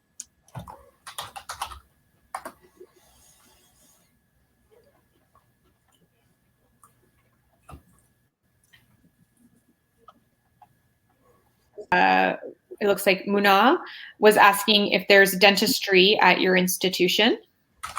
Yes, so we don't. We are undergraduate only as of right now. In the year, come the year 2022, we will be offering a master's in nursing health sciences. However, we do have a litany of pre-professional programs, and pre-dentistry is one of them, as well as pre-med, pre-physical therapy, etc. So we definitely can accommodate those who are interested in completing the undergraduate portion of a pre-dentistry program. Great question. Awesome. And Tina had, so first of all, and in the NAIA conference, are there divisions like the NCAA, Division 1, 2, 3, that kind of thing? Or does everybody compete kind of in the same division? That is a great question, and I apologize. I am not the athletics expert. I can certainly get back to you with that after conferencing further with our athletics director as well as some of our coaches. And I just saw on the chat that a question about swim team. Unfortunately, no, we don't have a swim team. I wish we would, though. It's a very cool sport. Our friends at Columbia did say that all sports were consolidated into one division, and that maybe if there was divisions in the past, there currently is no longer. And if you're looking at, Tina, if you're looking at NAIA swim teams, you can always go to the NAIA.org website and use that to look up which participating schools would have them. Michael is asking, is health and exercise science available or another degree that kind of is in that realm at your institution? Absolutely. So we have a very robust movement and sports sciences division, and as well as a health sciences division. So it really depends on what you're specifically looking for. But we have a litany of options available, including a kinesiology major with a specialization in exercise science / health occupations, and specializations in health and fitness, sports studies, coaching, or teacher certification in physical education, K-12, or health education for K-12 as well as sports administration, which is a joint degree in movement and sports sciences and business division, and exercise science and sports media studies. So we have quite a few options available to you if you're interested. I'm more than happy to pop over and take some questions in the private chat as I want to make sure that my fellow colleagues can have their time to present as well. Thank you all so much for listening, and I'm available for questions if you need. Yeah, thank you so much. And as Holly logs off and our next presenter, Andrew, comes on, Andrew let me know in our chat that that the way that NAIA is broken up is into regional divisions. So that's very useful. Andrew is from Shoreline Community College, and there he is. Hi, Andrew. How you guys doing? Good. I can hear you all. Go ahead and jump off. Perfect. So I'll go ahead and move the slides forward here. And as Jenica mentioned, I'm Andrew Hall. I work at Shoreline Community College here in Seattle, Washington. So we are in the Pacific Northwest of the United States, about a 2.5-hour drive to Vancouver. So we are basically on the border of Canada and the United States. So fairly close for probably many of you getting to our campus. And as we're talking about athletics today, I'll go over a little bit about Shoreline, but then also what we have to offer at a community college level. So you've heard probably about NCAA, you heard a little bit about NAIA, and then there is another division in the United States at the community college level. So many of you might have heard about what community colleges all are about, but I'm here to hopefully answer a few of those questions and kind of get some of those ideas of what community college is, and maybe reiterate some of the things that you might already know, but also maybe get some answers on to what can also be that you might not know. So current slide, just kind of picture our campus. We are an 83-acre campus, and we are as a foundation of the Arbor Day Foundation here in the United States. So we are considered a tree campus in the United States. So we do have a very vast campus overall. You might think community colleges are on the smaller scale. Shoreline Community College has over 10,000 full-time students on our campus. So we are a fairly large college. And we do cover a lot of program areas as well. Like I said, we are in the city of Seattle. So we are just outside of downtown area, about a 10 to 15 minute drive to the city center. So we are in a great location, right in a metropolitan area, but at the same time, we are home to some of the largest mountain ranges and beautiful coastlines we have here in the United States. So the Pacific Northwest is kind of the outdoors nature's individual's playground. I myself am actually from the Chicagoland area, so in the Midwest, kind of flatlands. Moved out here about 1.5 years ago, and I very, very much do enjoy the area. And if you are a track fan or you're interested in collegiate athletics when it comes to track and field, the Pacific Northwest you really can't beat with the Oregon Running Club, right not too far from campus, about a 2-hour drive south. You actually have some of the best facilities in the country when it comes to track and field in our local area. So it's a great area for athletics. We're home to many professional athletic teams, along with some of the great universities. University of Washington, which is about a 10-minute drive from campus as well. So it's a great area to belong to when it comes to not only its beauty, but its academics as well. So to the academics point about Shoreline, we do have 5 different program options. So to kind of go on to what the community college is really all about, I would say about 90% of our students are what we call 2+2 transfer students. And what that means is a student is going to come to our school for 2 years and then take the credits they've earned at Shoreline and transfer them on to their university. So we have students who come to us like knowing they really want to go to University of California, Berkeley, or Michigan, or they're really interested in going to NYU, or they have like a specific school in mind that they know they want to go to. They want to get their degree from there, but maybe cost is a huge factor for them. They're like, I can't afford to go to NYU and spend $70,000 every year I go there for 4 years. It's an expensive school. Or they're looking at, okay, I really want to get into the engineering program at Purdue in Indiana. And they're like, I just know my math skills aren't there yet. I'm not going to be able to get in after my first year in applying into that school. So I'm going to come to Shoreline, get my grades up, do really, really well, and then earn the qualifications I need to transfer into that program as a junior, going into your 3rd year. So a lot of students come to us knowing this plan. And then a lot of other students will come to us going, I have no idea what I want to do in college. I know I'm really interested in technology, or I'm really interested in healthcare, or to the point, I have no idea what I want to do. I have a lot of options, and I'm just not sure what my career path looks like. Those students are going to do really, really well at a community college because, one, we're about 80% cheaper than most universities, but at the same time, we still have the same classes, the same general studies courses that you'd be taking your first, maybe 2nd year at college. You can take them at a community college like Shoreline and get those credits out of the way at 80% of the cost, and then also talk to the advisors on a one-on-one basis because our classroom sizes are going to be smaller. Our professors don't have to do research. They don't have to do paper writing and book publications to keep their jobs. Our professors are strictly there to teach our students, to be advocates and mentors for our students, to propel them into the university they want to get into or find that career path they want, because our professors are top tier. We have professors on our campus who graduate from their master's from Berkeley and NYU and Harvard and Cambridge, and they all teach at Shoreline because they want the students to do. They don't want to worry about what they have to do to keep their jobs. They want to worry about what the students are doing. So they're coming to Shoreline to teach and give those students the opportunities that they had to get into those top level schools. So that's what that 2+2 transfer is. And like I mentioned, that's about 90% of what our students are going to be able to do on our campus. But we do have these other programs as well. So we are able to take students here in the state of Washington who have completed at least grade 9 or 16 years of age. You actually can complete high school and your 2 years of an associate's degree, which is what you earn at a community college, in 2 years. So you just cut down 2 years of education, where we have students who are graduating from Shoreline with their high school diploma and their associate's degree at the age of 18. They're graduating from Berkeley and NYU and Rochester at the age of 20. And they're going on to their master's degree really early. So that's a program that the state of Washington has, and Shoreline has definitely taken advantage of.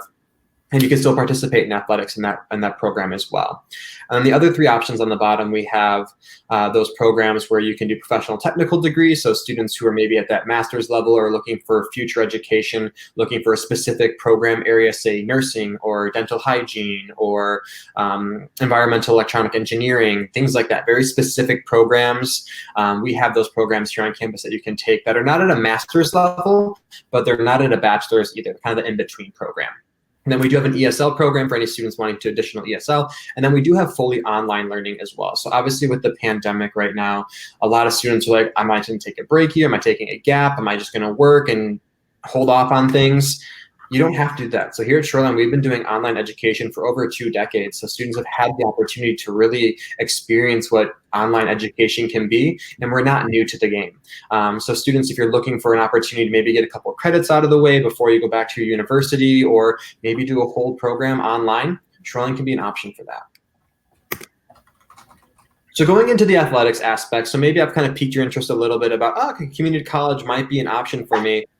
These are the programs that we offer here when it comes to our athletics. We have a men's basketball team, a women's basketball team, baseball for men, softball for women's, and we do have women's volleyball and women's soccer. So we do have a little bit of a limited athletics program here on campus with only 6 different programs, but we do compete at the NWAC. So at the community college level, there is a national, like NCAA, but for community colleges, the NJACA, which is the community college division.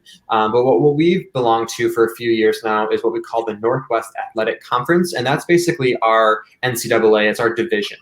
That's what we kind of are belonging to. And then within the NWAC, we actually are part of the Northwest region. So within the NWAC, there are over 36 different schools, all community colleges in the Northwest region of the United States that belong to this conference. And then within this conference, we're in a specific region that has kind of the Pacific Northwest. So all like the Seattle, Washington, Oregon community colleges belong to our region. So we'll play within that conference and play within those regions to get to the championship for the NWAC. Our baseball team is very, very good. And to that point, we actually do have a few international students on that baseball team from a couple different countries, including Canada. We do have a new student this year who's a freshman, Stephen. He is a computer science student at our campus, and so far hopefully is enjoying his time.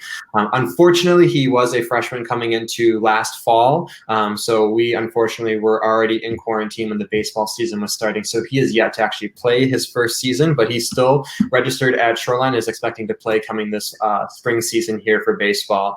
But it's really interesting to kind of point out that international students do play a very active role on our campus, with over 900 international students on our campus from over 55 different countries. We are very robust. So it's not just going to be a small school that you're thinking at a community college, you go for 1 or 2 years and then transfer out. We have full programs on campus that students spend 2-3 years on, and allow the opportunities for them to really enjoy the atmosphere that we have. And to that point, we do have a lot of great programs within outside of the academics that students look forward to maybe getting internships and jobs at.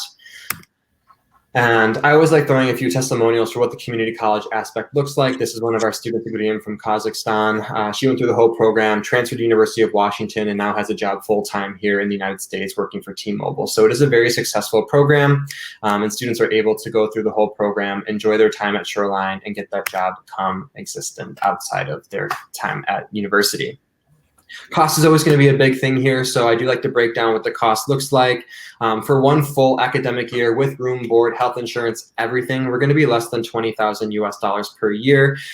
We don't really offer much when it comes to scholarship, as a community college, we are publicly funded and we are a bit smaller school, so we don't have that robust scholarship budget that we have. But when tuition is about $10,000 a year without scholarship, we're probably going to come up cheaper than most universities and colleges, even after their top scholarships. So it is a very cost-effective way to get your credits out of the way and then still get into those top universities that you're looking to when it comes to transferring. So online application is listed here. We do have an application fee, but I do hope that there are a few questions out there that I can get to in the few minutes that I have. So I will get to the questions slide here. So if we do have any questions, I would love to get those answered now.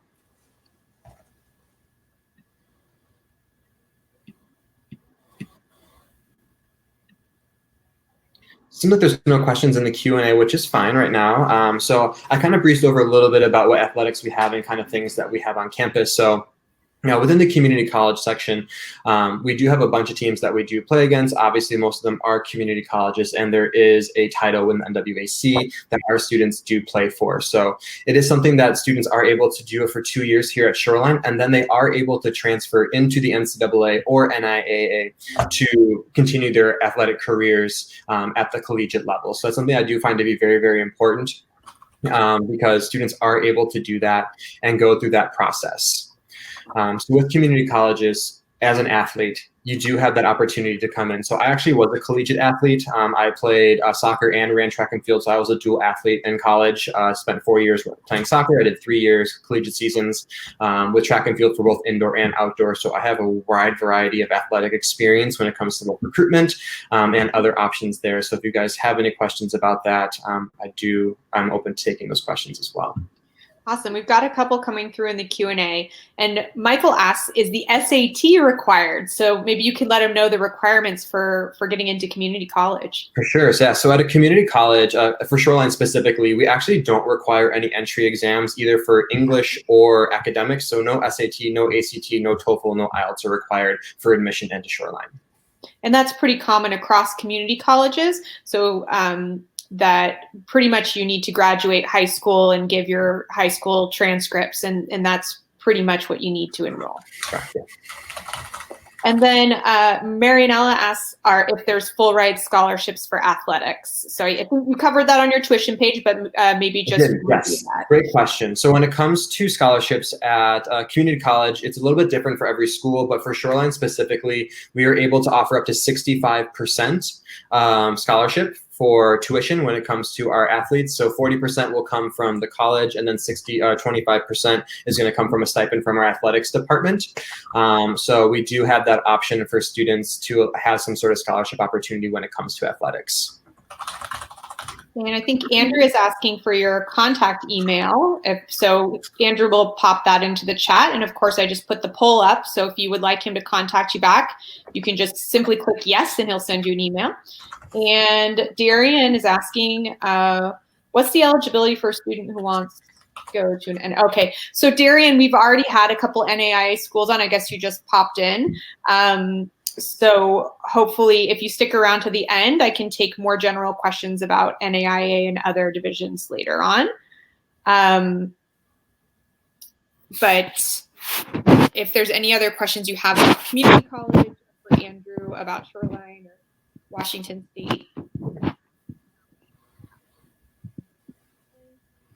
community colleges have articulation agreements with four-year? Jenica, your mic just kind of went out. Can you hear me now? Yes. Yep. Do community colleges have articulation agreements with four-year institutions for the transfer process of athletes? Absolutely. So when it comes to the articulation agreements, we've transferred students over 250 colleges and universities across the United States, Canada, and France currently, and we're working with other world markets as well, but also across the United States. So direct transfer. So once you're admitted to Shoreline, automatic admittance to other schools. We have over 30 different programs direct admittance, and then we also work with over 200 other schools that we've currently have worked with in the past, but we're also doing new articulations every single quarter for students transferring to schools. So it's a pretty easy process. Your advisor and the school you're transferring to will be able to help that. Thank you so much. And if you want to immediately learn more about Shoreline, here is where you can do that. And thank you so much, Andrew. Yeah, no, thank you for having me. Andrew's going to stick around and answer more questions if you have them. So send in private chat or put more in the Q&A, whatever you'd like. And we will next be hearing from another community college. So Pima in Arizona is part of the NCAA. So this is a different division. And this is a division of community colleges that has some athletic scholarship opportunities. And I can hear typing. Weston, is that you? Weston, go ahead and try your microphone.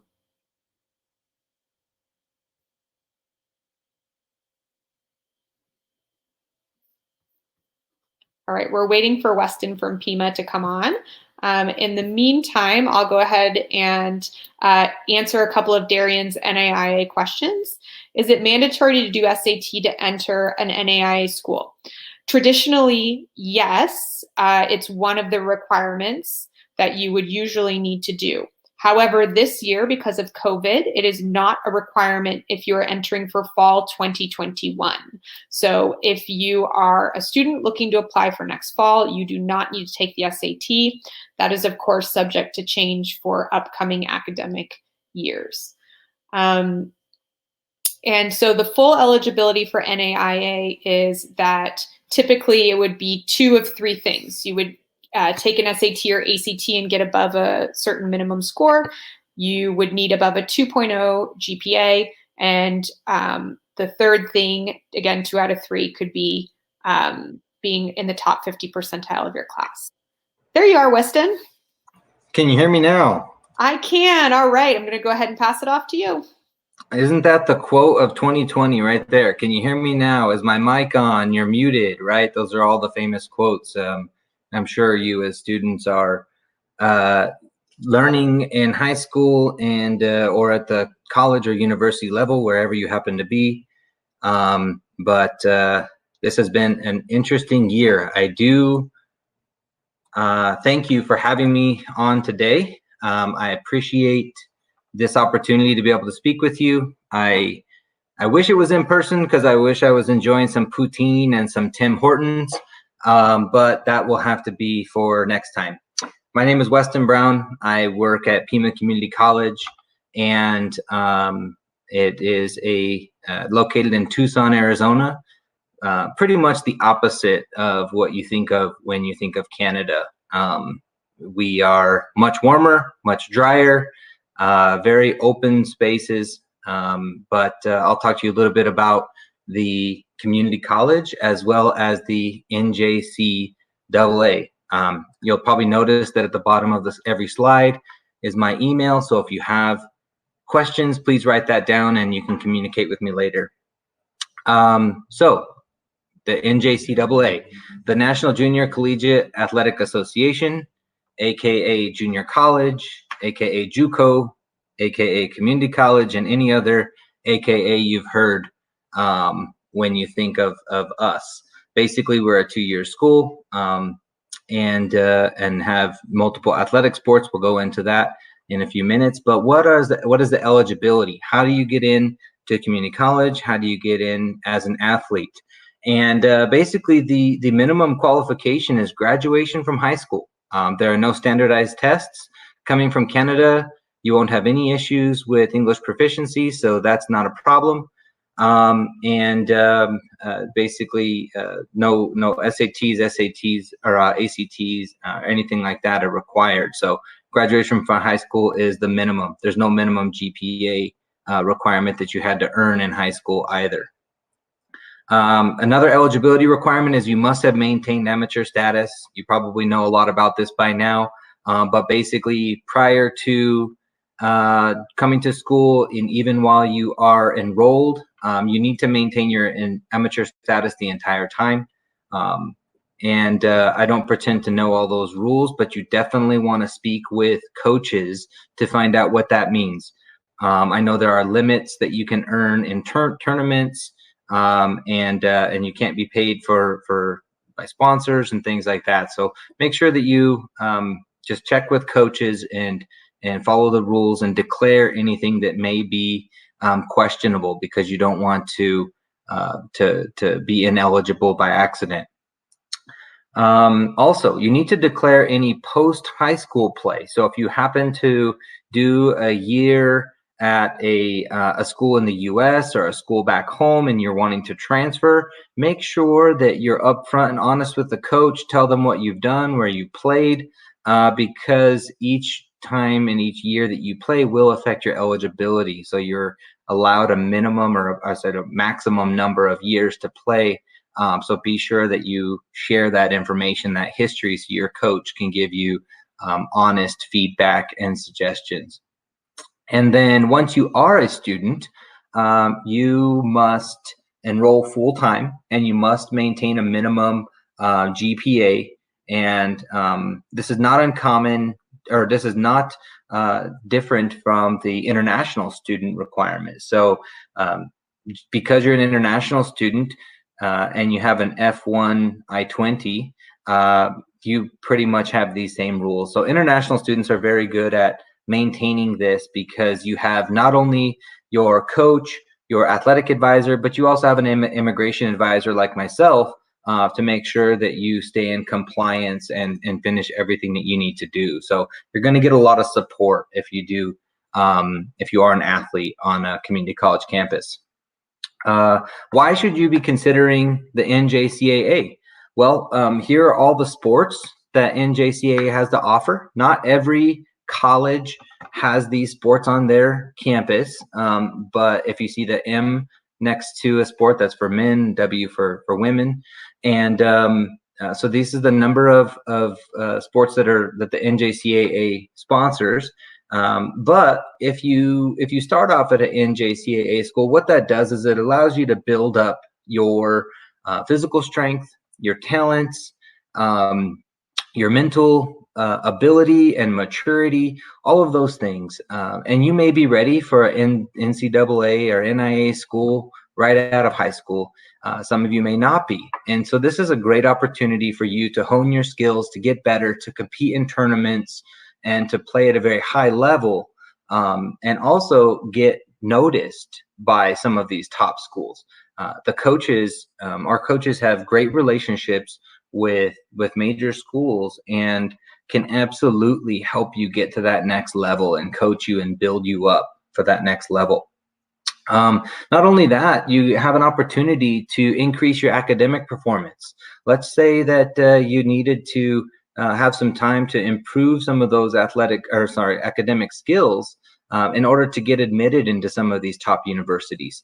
Well, if you start at a community college, you have that opportunity to take your general education classes and transfer that credit and move on to the university where you can get admission and possibly get transfer scholarships. So definitely consider a community college if you are not getting admitted to your top universities. You can save money on tuition and living expenses. So tuition by nature at community colleges is generally much lower than the state universities, the public state universities, a lot lower than private schools. And community colleges are located all throughout the United States, many of them in rural areas. So if you consider a place like Tucson, Arizona, even though it's not a rural area, it's a major city with nearly 1 million people, the rent here is much lower than, say, New York or LA or Chicago. So you can save a lot of money on your tuition and in living expenses. And then the last thing to consider is scholarships. So the coaches are able to give scholarships for specific sports. I've seen scholarships for our international students. Average is between $500 and $1,000 per semester. And I'll talk about this a little bit later when we get into the financial page. But I've seen scholarships as large as $5,000 per year. So definitely depends on your ability. So now about Pima Aztecs. That's the name of our teams. You can see we have 10 different sports. 10 different types of sports. If you include men and women's, there's more than 10 different sports teams. But we have some in the Division I and we have a few in Division II. I personally don't know what makes it Division I or Division II, unfortunately. And if you want, you can ask the coach about what those meaning or what that means. I don't think it has anything to do with scholarships because I've seen students get scholarships for both Division I and Division II. So I don't think that that's a factor. And then you'll see down here in the bottom at the left, this picture of this pool. This is an apartment complex nearby our campus. We don't have dormitories on campus, but there has been discounted rates negotiated for you to be able to live in these resort style apartment complexes that are just walking distance from campus. Because you're an athlete, you do get a discounted price. You can talk with your coaches, but you can save hundreds of dollars or thousands of dollars a semester on all the different discounted things that you get as a student athlete. Because when you're an athlete in Tucson community, you get discounts at grocery stores, at movie theaters, whatever it is you're doing. If you show that ID card, they will give you 5% off, 10% off everywhere you go. We have national championships. You can see here the soccer team. The men's soccer team was Division I 2 years ago, and that's when they won the national championship. We had a lot of international students on this team from 7 different countries: Germany, Japan, Brazil, and a few others. Unfortunately, we didn't have any Canadian students at that time. We do have a few Canadian students on campus, but none in the sports teams at the moment. A little bit about Tucson. We're located in the southwest Arizona, about an hour north of the Mexican border and about an hour south of the capital, which is Phoenix, Arizona. So we have major universities nearby. University of Arizona, which is a Division I Pac-12 NCAA team. Arizona State University, 1 hour north of us. And so there's great teams right in your backyard, and your coaches are going to be able to introduce you to these teams and help you move to that next level. Tucson itself, you can see casual, laid back city, very nice. Lots and lots of bike lanes, 211 kilometers of bike lane throughout the city. So you can ride your bike wherever you like, get exercise. You can use the bike paths for running as well. Great climate year round. Academic year round. During the summer is a bit hot, but hopefully you'll get to go home to Canada and enjoy some time with your family. Top programs at the Pima campus, 2+2 transfer programs are definitely by far the #1 for international students. They're looking to go to university. So finishing a program like pre-business or pre-engineering, moving on to that next level and earning a bachelor's degree, maybe even a graduate program. But you can see many of our associate degrees here that you can choose from. These are many top programs that our students choose from. Our aviation program just got a huge grant, $10 million, I believe, for some new planes and new equipment. Our automotive technology, same thing. How do you apply? We said that the graduation certificate was the main thing. Graduating from high school, you can complete the application online for free. We don't charge anything to apply to the community college. We are open access, and we want you and encourage you to apply. We need a copy of your passport. We need an affidavit of support form because we need to know who's paying for your school. Most likely your parents or a family member is going to be sponsoring you or paying for your school. And we would need to see a bank statement to back that up. You can see here our tuition's our total cost of attendance is just over $18,000. Very affordable. Tuition's less than $8,000, and you can get a scholarship that can cover between $500 and $1,000 per semester for if you're an athlete. So thank you very much. If anyone has any questions, I would be happy to answer those. Thank you so much, Weston.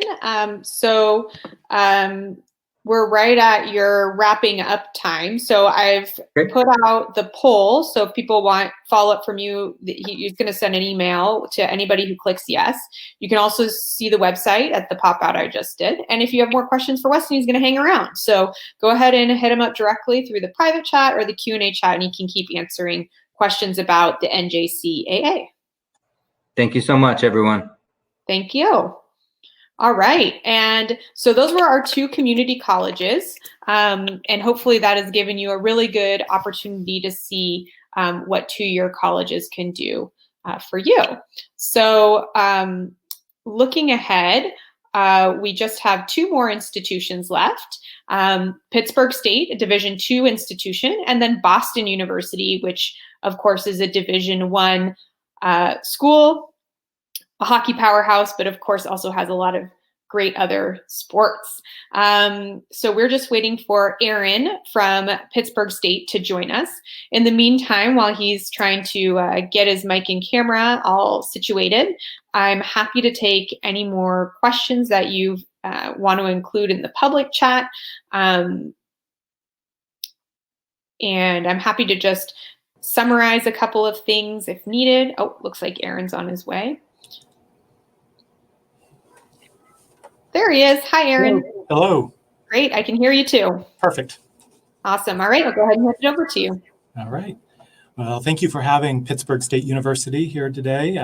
We had a quick switcheroo. I wasn't the scheduled presenter, so I quickly got on board to be able to host our university today. So I'm Aaron Hurt, the director of the International Programs and Services Office here at Pittsburgh State University. We are located in the middle of the United States in Kansas, not to be confused with the other Pittsburgh, Pennsylvania. We are Pittsburgh, Kansas. We are a state public university founded in 1903, again, located right in the middle of the United States. Pittsburgh State University has about 7,000 students. We have about 300 international students from about 40 different countries. We offer small class sizes, about 17 to 1 ratio, over 150 different academic programs at the undergraduate level. We are broken up into 4 colleges. We have the College of Business, the College of Technology, College of Arts and Sciences, and Education. Probably some of the most popular programs are in our technology area with automotive technology, engineering technology, plastics, wood production. Our business programs are also very popular and highly accredited. We offer a lot of student services here at our university. We have a writing center, a student success center, a dedicated international office for international students. So we're very student focused here at Pitt State. Let's see. Some of our admission requirements are we need a 2.5 GPA. We do not require the ACT or SAT for international admission. The application process is very straightforward. We have an online application. We don't use the Common App. We have our own application on our website. An application fee of $60. And then you can just send me the transcripts. We do all the admission and evaluations in-house in my office. So everything comes direct to me. We can work with unofficial documents in the preliminary process. We do have on-campus housing and off-campus housing, but it's required for the first year for freshmen to live on campus. We do have scholarships. We do have athletic scholarships and merit-based scholarships. My office can offer an admission scholarship ranging from $2,000 to $6,000 per year. We have an honors program that offers scholarships close to $10,000 per year. And athletics has a full range of scholarships from partial to full ride scholarships. All right. So some of our facilities on campus for our athletes and for students in general, we have an amazing indoor track and field, football practice, a weight room, training facility. We hosted recently the NCAA Division II Track and Field Championship here at our university. And our football team is the winningest team in Division II. And we are the Pitt State Gorillas, the only Gorillas in the U.S. So our president of our university, Dr. Scott, holds a leadership role in Division II. He understands the importance of athletics in campus, in students, and in the community. And those are some of the positions he's held in the division. Let's see. And here's our team. So men's, we have a baseball, basketball, cross country, football, track and field. And women's sports, we have basketball, cross country, softball, volleyball, and track and field. And these are just some of the stats about our programs. Some of our players that have went on to the major leagues and some of the championship conference titles that we hold.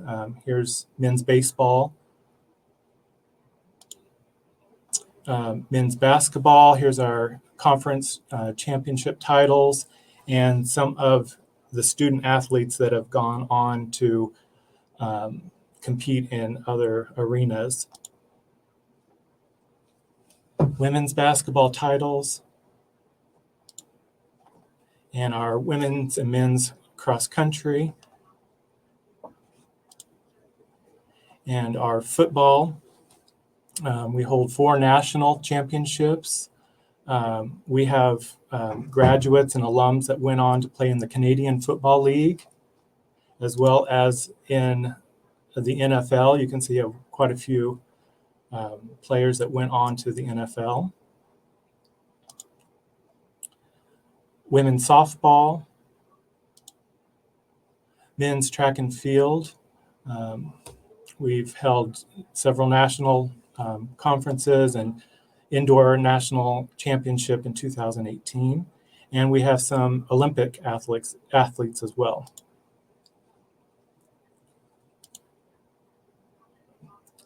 Volleyball. And for the athletics program and to inquire about scholarships, you would go to our website. You can go to pittstate.edu or pittstategorillas.com. Click on the sport of your choosing. And there's contact information for the coaching staff. You're welcome to email them directly, get in touch with them, or you're welcome to email me and contact me, and I will put you in touch with the coaching staff.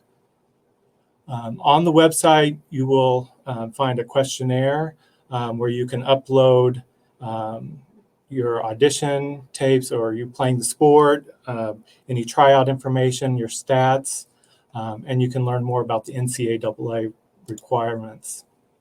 And here's just a sample of the questionnaire for prospective athletes. It'll ask for all your information, your coach's information, your stats, and you can upload a video as well. So our office and the coaching staff have a great relationship. We work hand in hand. Again, I'm not the athletics expert. I deal with the international admission side and the immigration side. So we work hand in hand to get students here. Just recently, we had a student from Australia join our basketball team. He was actually able to make it here.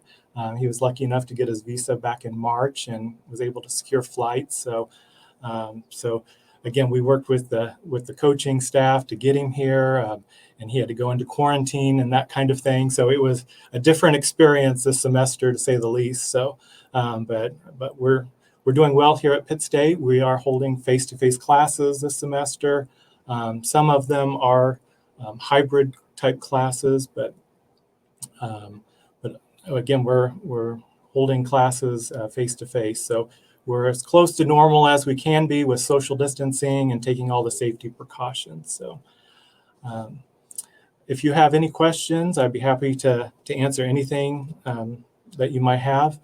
My contact information is here. You're welcome to email me. If you go to our website, we have a live chat function, so you can click on that button and chat with me or my colleagues. But again, we'd just like to welcome you to Pitt State, and if you have any questions, I'd be happy to hear from you.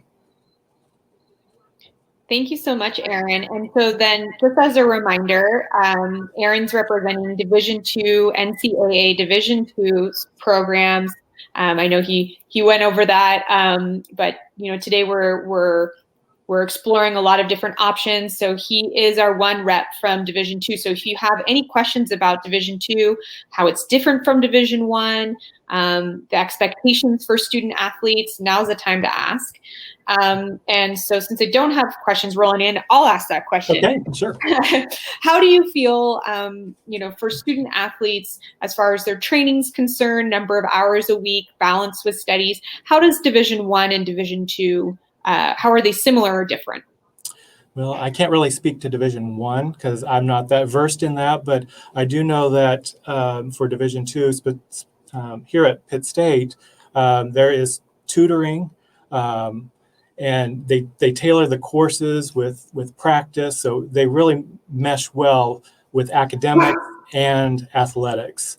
I just met one of our international athletes and just the other day, and he was going to tutoring and then he had practice. And so they really do a great job at accommodating the students. Of course, academics is priority. I mean, that's why you're here at Pitt State. But the athletics, it comes right beside it. So it's a great program that goes in tandem with academics. So.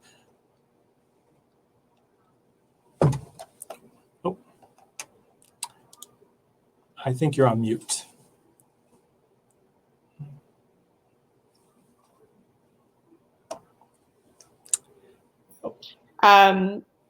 Yeah, and so I think that's one thing that people need to be aware of, right, is that Division II is still really rigorous in their play and their training, and also has the tutoring and the facilities available to support students and student athletes. And so that's very important.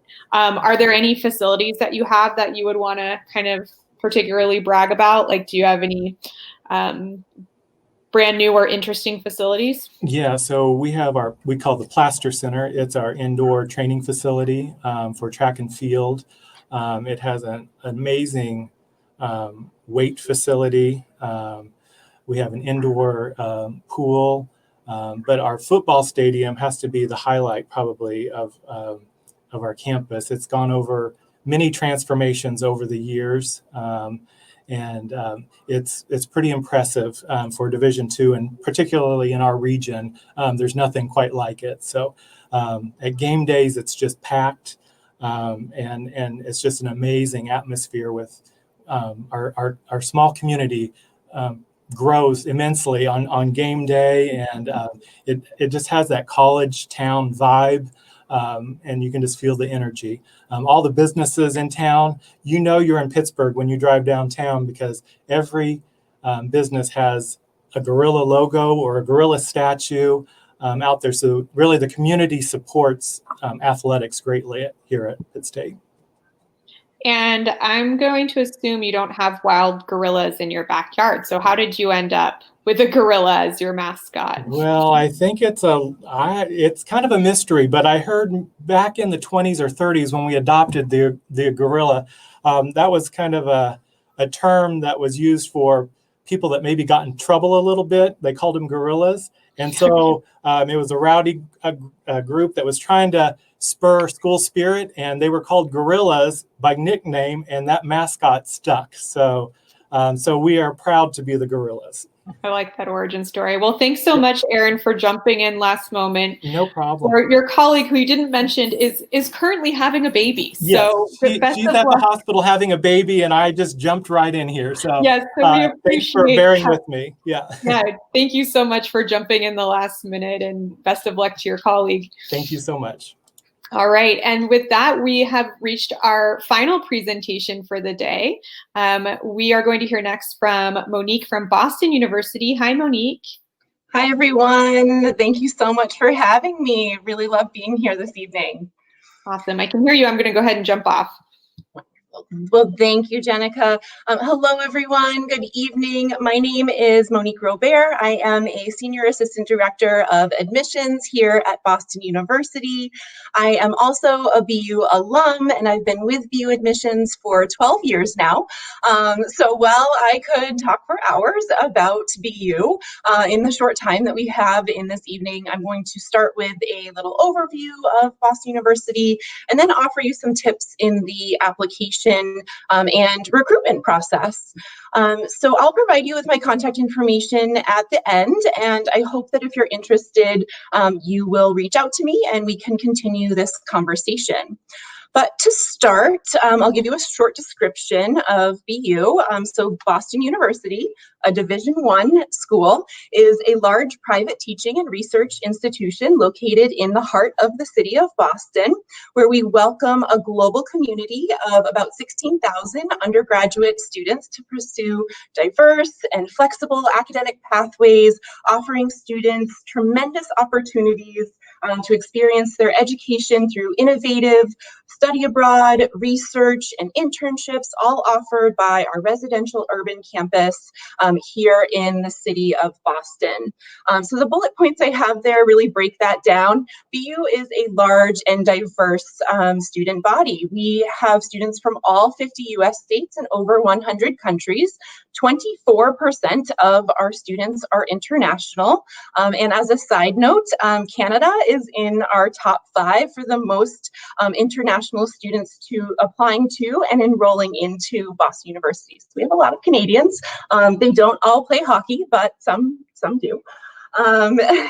The BU students that we have, they hail from a wide variety of cultural, religious, and socioeconomic backgrounds, and their academic interests are just as diverse as they are. BU offers over 300 programs of study across 10 different schools and colleges, such as the College of Arts and Sciences, the College of Engineering, the Questrom School of Business, just to name a few. All undergraduate academic departments and buildings, along with the dining and residence halls, for which we guarantee all 4 years of housing. It's all centrally located along 1.5 kilometers of Commonwealth Avenue. So you can see the Ave there, and you can see too that we're integrated into the city. You can see that the trolley runs right down the center of Commonwealth Avenue, and in the background there is the skyline of the city of Boston right close by. So this dynamic physical plan on campus really is echoed in the mobility and flexibility of our students' academics. When you apply for admission to BU, you will apply for admission directly to a specific school or college and program. Perhaps you already know what you'd like to study, perhaps not. If that's the case, we do also offer undeclared. It's really popular. About 30% of our students enroll undeclared each year. Even after students do choose their major, they are not locked into the courses specific to that degree. And this is really important. Students can take courses outside of their major across the different divisions, across the different schools and colleges at BU. You could also have a minor concentration in addition to your major that's across a different school or college. It doesn't all have to be in the same division. And students really have a lot of flexibility in changing their major. It's very easy to change your major as well. A lot of students do it. About 80% of students will change their major at least once before they graduate. It's really just working with your advisor. So easy that a lot of students take advantage of really tailoring their degree program to their individual interests. Students' academic pathways are guided not just by their advisors, but also by their faculty. We have a small class size of 27 students, and the student to faculty ratio is just 10 to 1. So you have that direct interaction with your faculty, and faculty and academic departments really are so supportive of our student athletes. One number that's really indicative of this, or that really kind of supports this, is the average GPA for our student athletes. The average GPA for our student athletes last year was a 3.22, which is really reflective of the amount of support that we provide our students to ensure their success. Many of our athletes also find time somehow outside of their studies and their support of their sport to find other outlets for their interests and really to make the most of their university experience. So we offer extensive opportunities in research, study abroad, and internships. BU is a major research institution. We are a member of the American Association of Universities. It's a group of 65 schools in the US and Canada, and induction is based on the school's dedication to research on both the graduate and undergraduate level, which all basically means that we are super devoted to providing undergraduates with the opportunity, resources, and funding to do their projects. Students also take advantage of the resources in the city of Boston. We're a global, international city where students can get that hands-on experience through a wide variety of internships. 89% of BU students will do at least one internship before they graduate. And students will do internships in Boston, throughout the US, and also abroad. Through a BU Global program, students can complete an internship alongside their academics or language immersion. And student athletes can take advantage of these opportunities too. If you work closely with your coach and advisors, perhaps you'll find it during your off season or summer break where you're able to go abroad, immerse yourself in internships or a research project. And these experiences really deepen your knowledge, they sharpen your skills, and they help you create a resume that is really attractive to employers. BU is currently number 18 for most employable as rated by the Times Higher Ed. So we are, you can see that with 96% of students who are finding employment within 6 months of graduating, that they are really finding success in their fields. And a lot of that too is due to our support network. We have a global network of over 300,000 living alumni in 189 countries. So that support is there for you whether you're a student and for the rest of your lifetime. In really order to join this Terrier family, we'll first need to go through the admissions and recruitment process. And for Division I, you are going to work very, very closely with your coach for the application process. So already through the eligibility certification on the NCAA website, you'll have submitted your high school transcript and your test scores. Your coach will work with the admissions office. And then once you have the go-ahead for a formal application, you'll submit either the common application or the coalition application. It doesn't matter which, we accept both. And then you have a list of additional application requirements, most of which, again, including your transcript and your test scores, you're already going to have for the recruitment process and the eligibility certification. There's a couple extra things here: letters of recommendation from your teacher, an essay. I have to say, essays seem to be the last thing that the athletes will put together as part of their application after they've gone through the long and grueling recruitment process. They just kind of slap their essay on there. It's always good to do it in advance if you have some time, or an essay that you've written previously for English class, even perhaps, that talks about your passions. Put some time into working that into your application essays. This note here for test optional. So BU is test optional for most applicants for the fall 2020 semester. However, BU is a member of the Patriot League, which requires students to submit SAT or ACT scores as part of their recruitment as a student athlete. So you still need your SAT or ACTs. And then, for your recommended curriculum, we have a very detailed breakdown on our website, like course by course, what we recommend. It's very similar to the eligibility requirements for Division I. They pretty much line up. We really want to see that you're challenging yourself in your curriculum, that you're well-rounded, and that you're prepared for a liberal arts style school like BU. We do offer a variety of scholarships to international students, academic merit scholarships. The biggest two would be the trustee scholarship and the presidential scholarship, and I'll talk about athletic scholarships in just a minute. One note about the class profile that you see there: we had over 60,000 students apply for admission for this fall.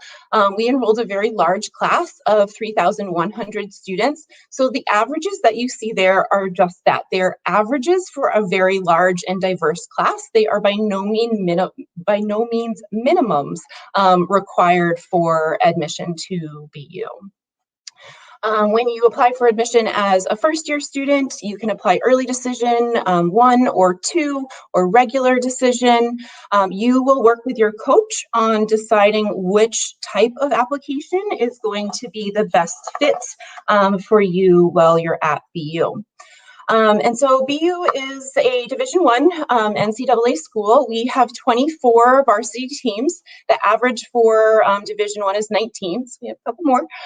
You can see them all listed there: men's basketball, cross country, ice hockey, rowing, tennis, etc. Women's, all those same things, plus golf and field hockey. There's swimming and diving teams. And so we are really well known probably for our ice hockey teams. I would say that would be our biggest claim to fame. Our BU men's hockey team is the winner of 5 NCAA championships. 6 BU players just last year in 2019 were drafted into the NHL. We have more players in the NHL 2020 playoffs than any other college or university. Notable BU alums in the NHL include Charlie Coyle, Jack Eichel, Charlie McAvoy, Ryan Whitney, and Colin Wilson, just to name a small handful. BU women's soccer also took 3 of the last 5 Patriot League titles. Women's field hockey boasts several All-Americans and won 3 out of the 4 last Patriot League titles. And men's basketball team has made 6 appearances in the NCAA playoffs. We also boast a long list of Olympians. My favorites, our most recent, are 3 former BU women's ice hockey standouts, Victoria Bach, Rebecca Leslie, and Marie-Philippe Poulin, who played on Canada's national women's team in the last Winter Olympics, and had a really fabulous series against the American team. So next steps for eligibility, really the first step is always going to be filling out the eligibility requirements and recruitment basics on just reviewing them, on the ncaa.org website. Planning and preparation in advance, you're going to see, is key. It talks about all of the things that you need to prepare now, starting early, getting that review done early is going to be very helpful. And then we have, second, register for your certification account with the NCAA. We also have a questionnaire on our website, goterriers.com. You'll find inside BU and then recruiting information, or just Google BU recruiting questionnaire. It'll come right up. And then go ahead and email the head coach of your sport. You can find all of their contact information on goterriers.com. And, there are limitations to when coaches can contact students, but a friendly, just quick, it doesn't have to be formal. Hello, I want to play for your fabulous team. Tell me more information is a great way to start. And then you will work with your coach on applying to BU. BU admissions, BU athletics is all here for you to help you out during this time. So please reach out to us. And we hope to be cheering you on, just like our dog pound here is in Agganis Arena.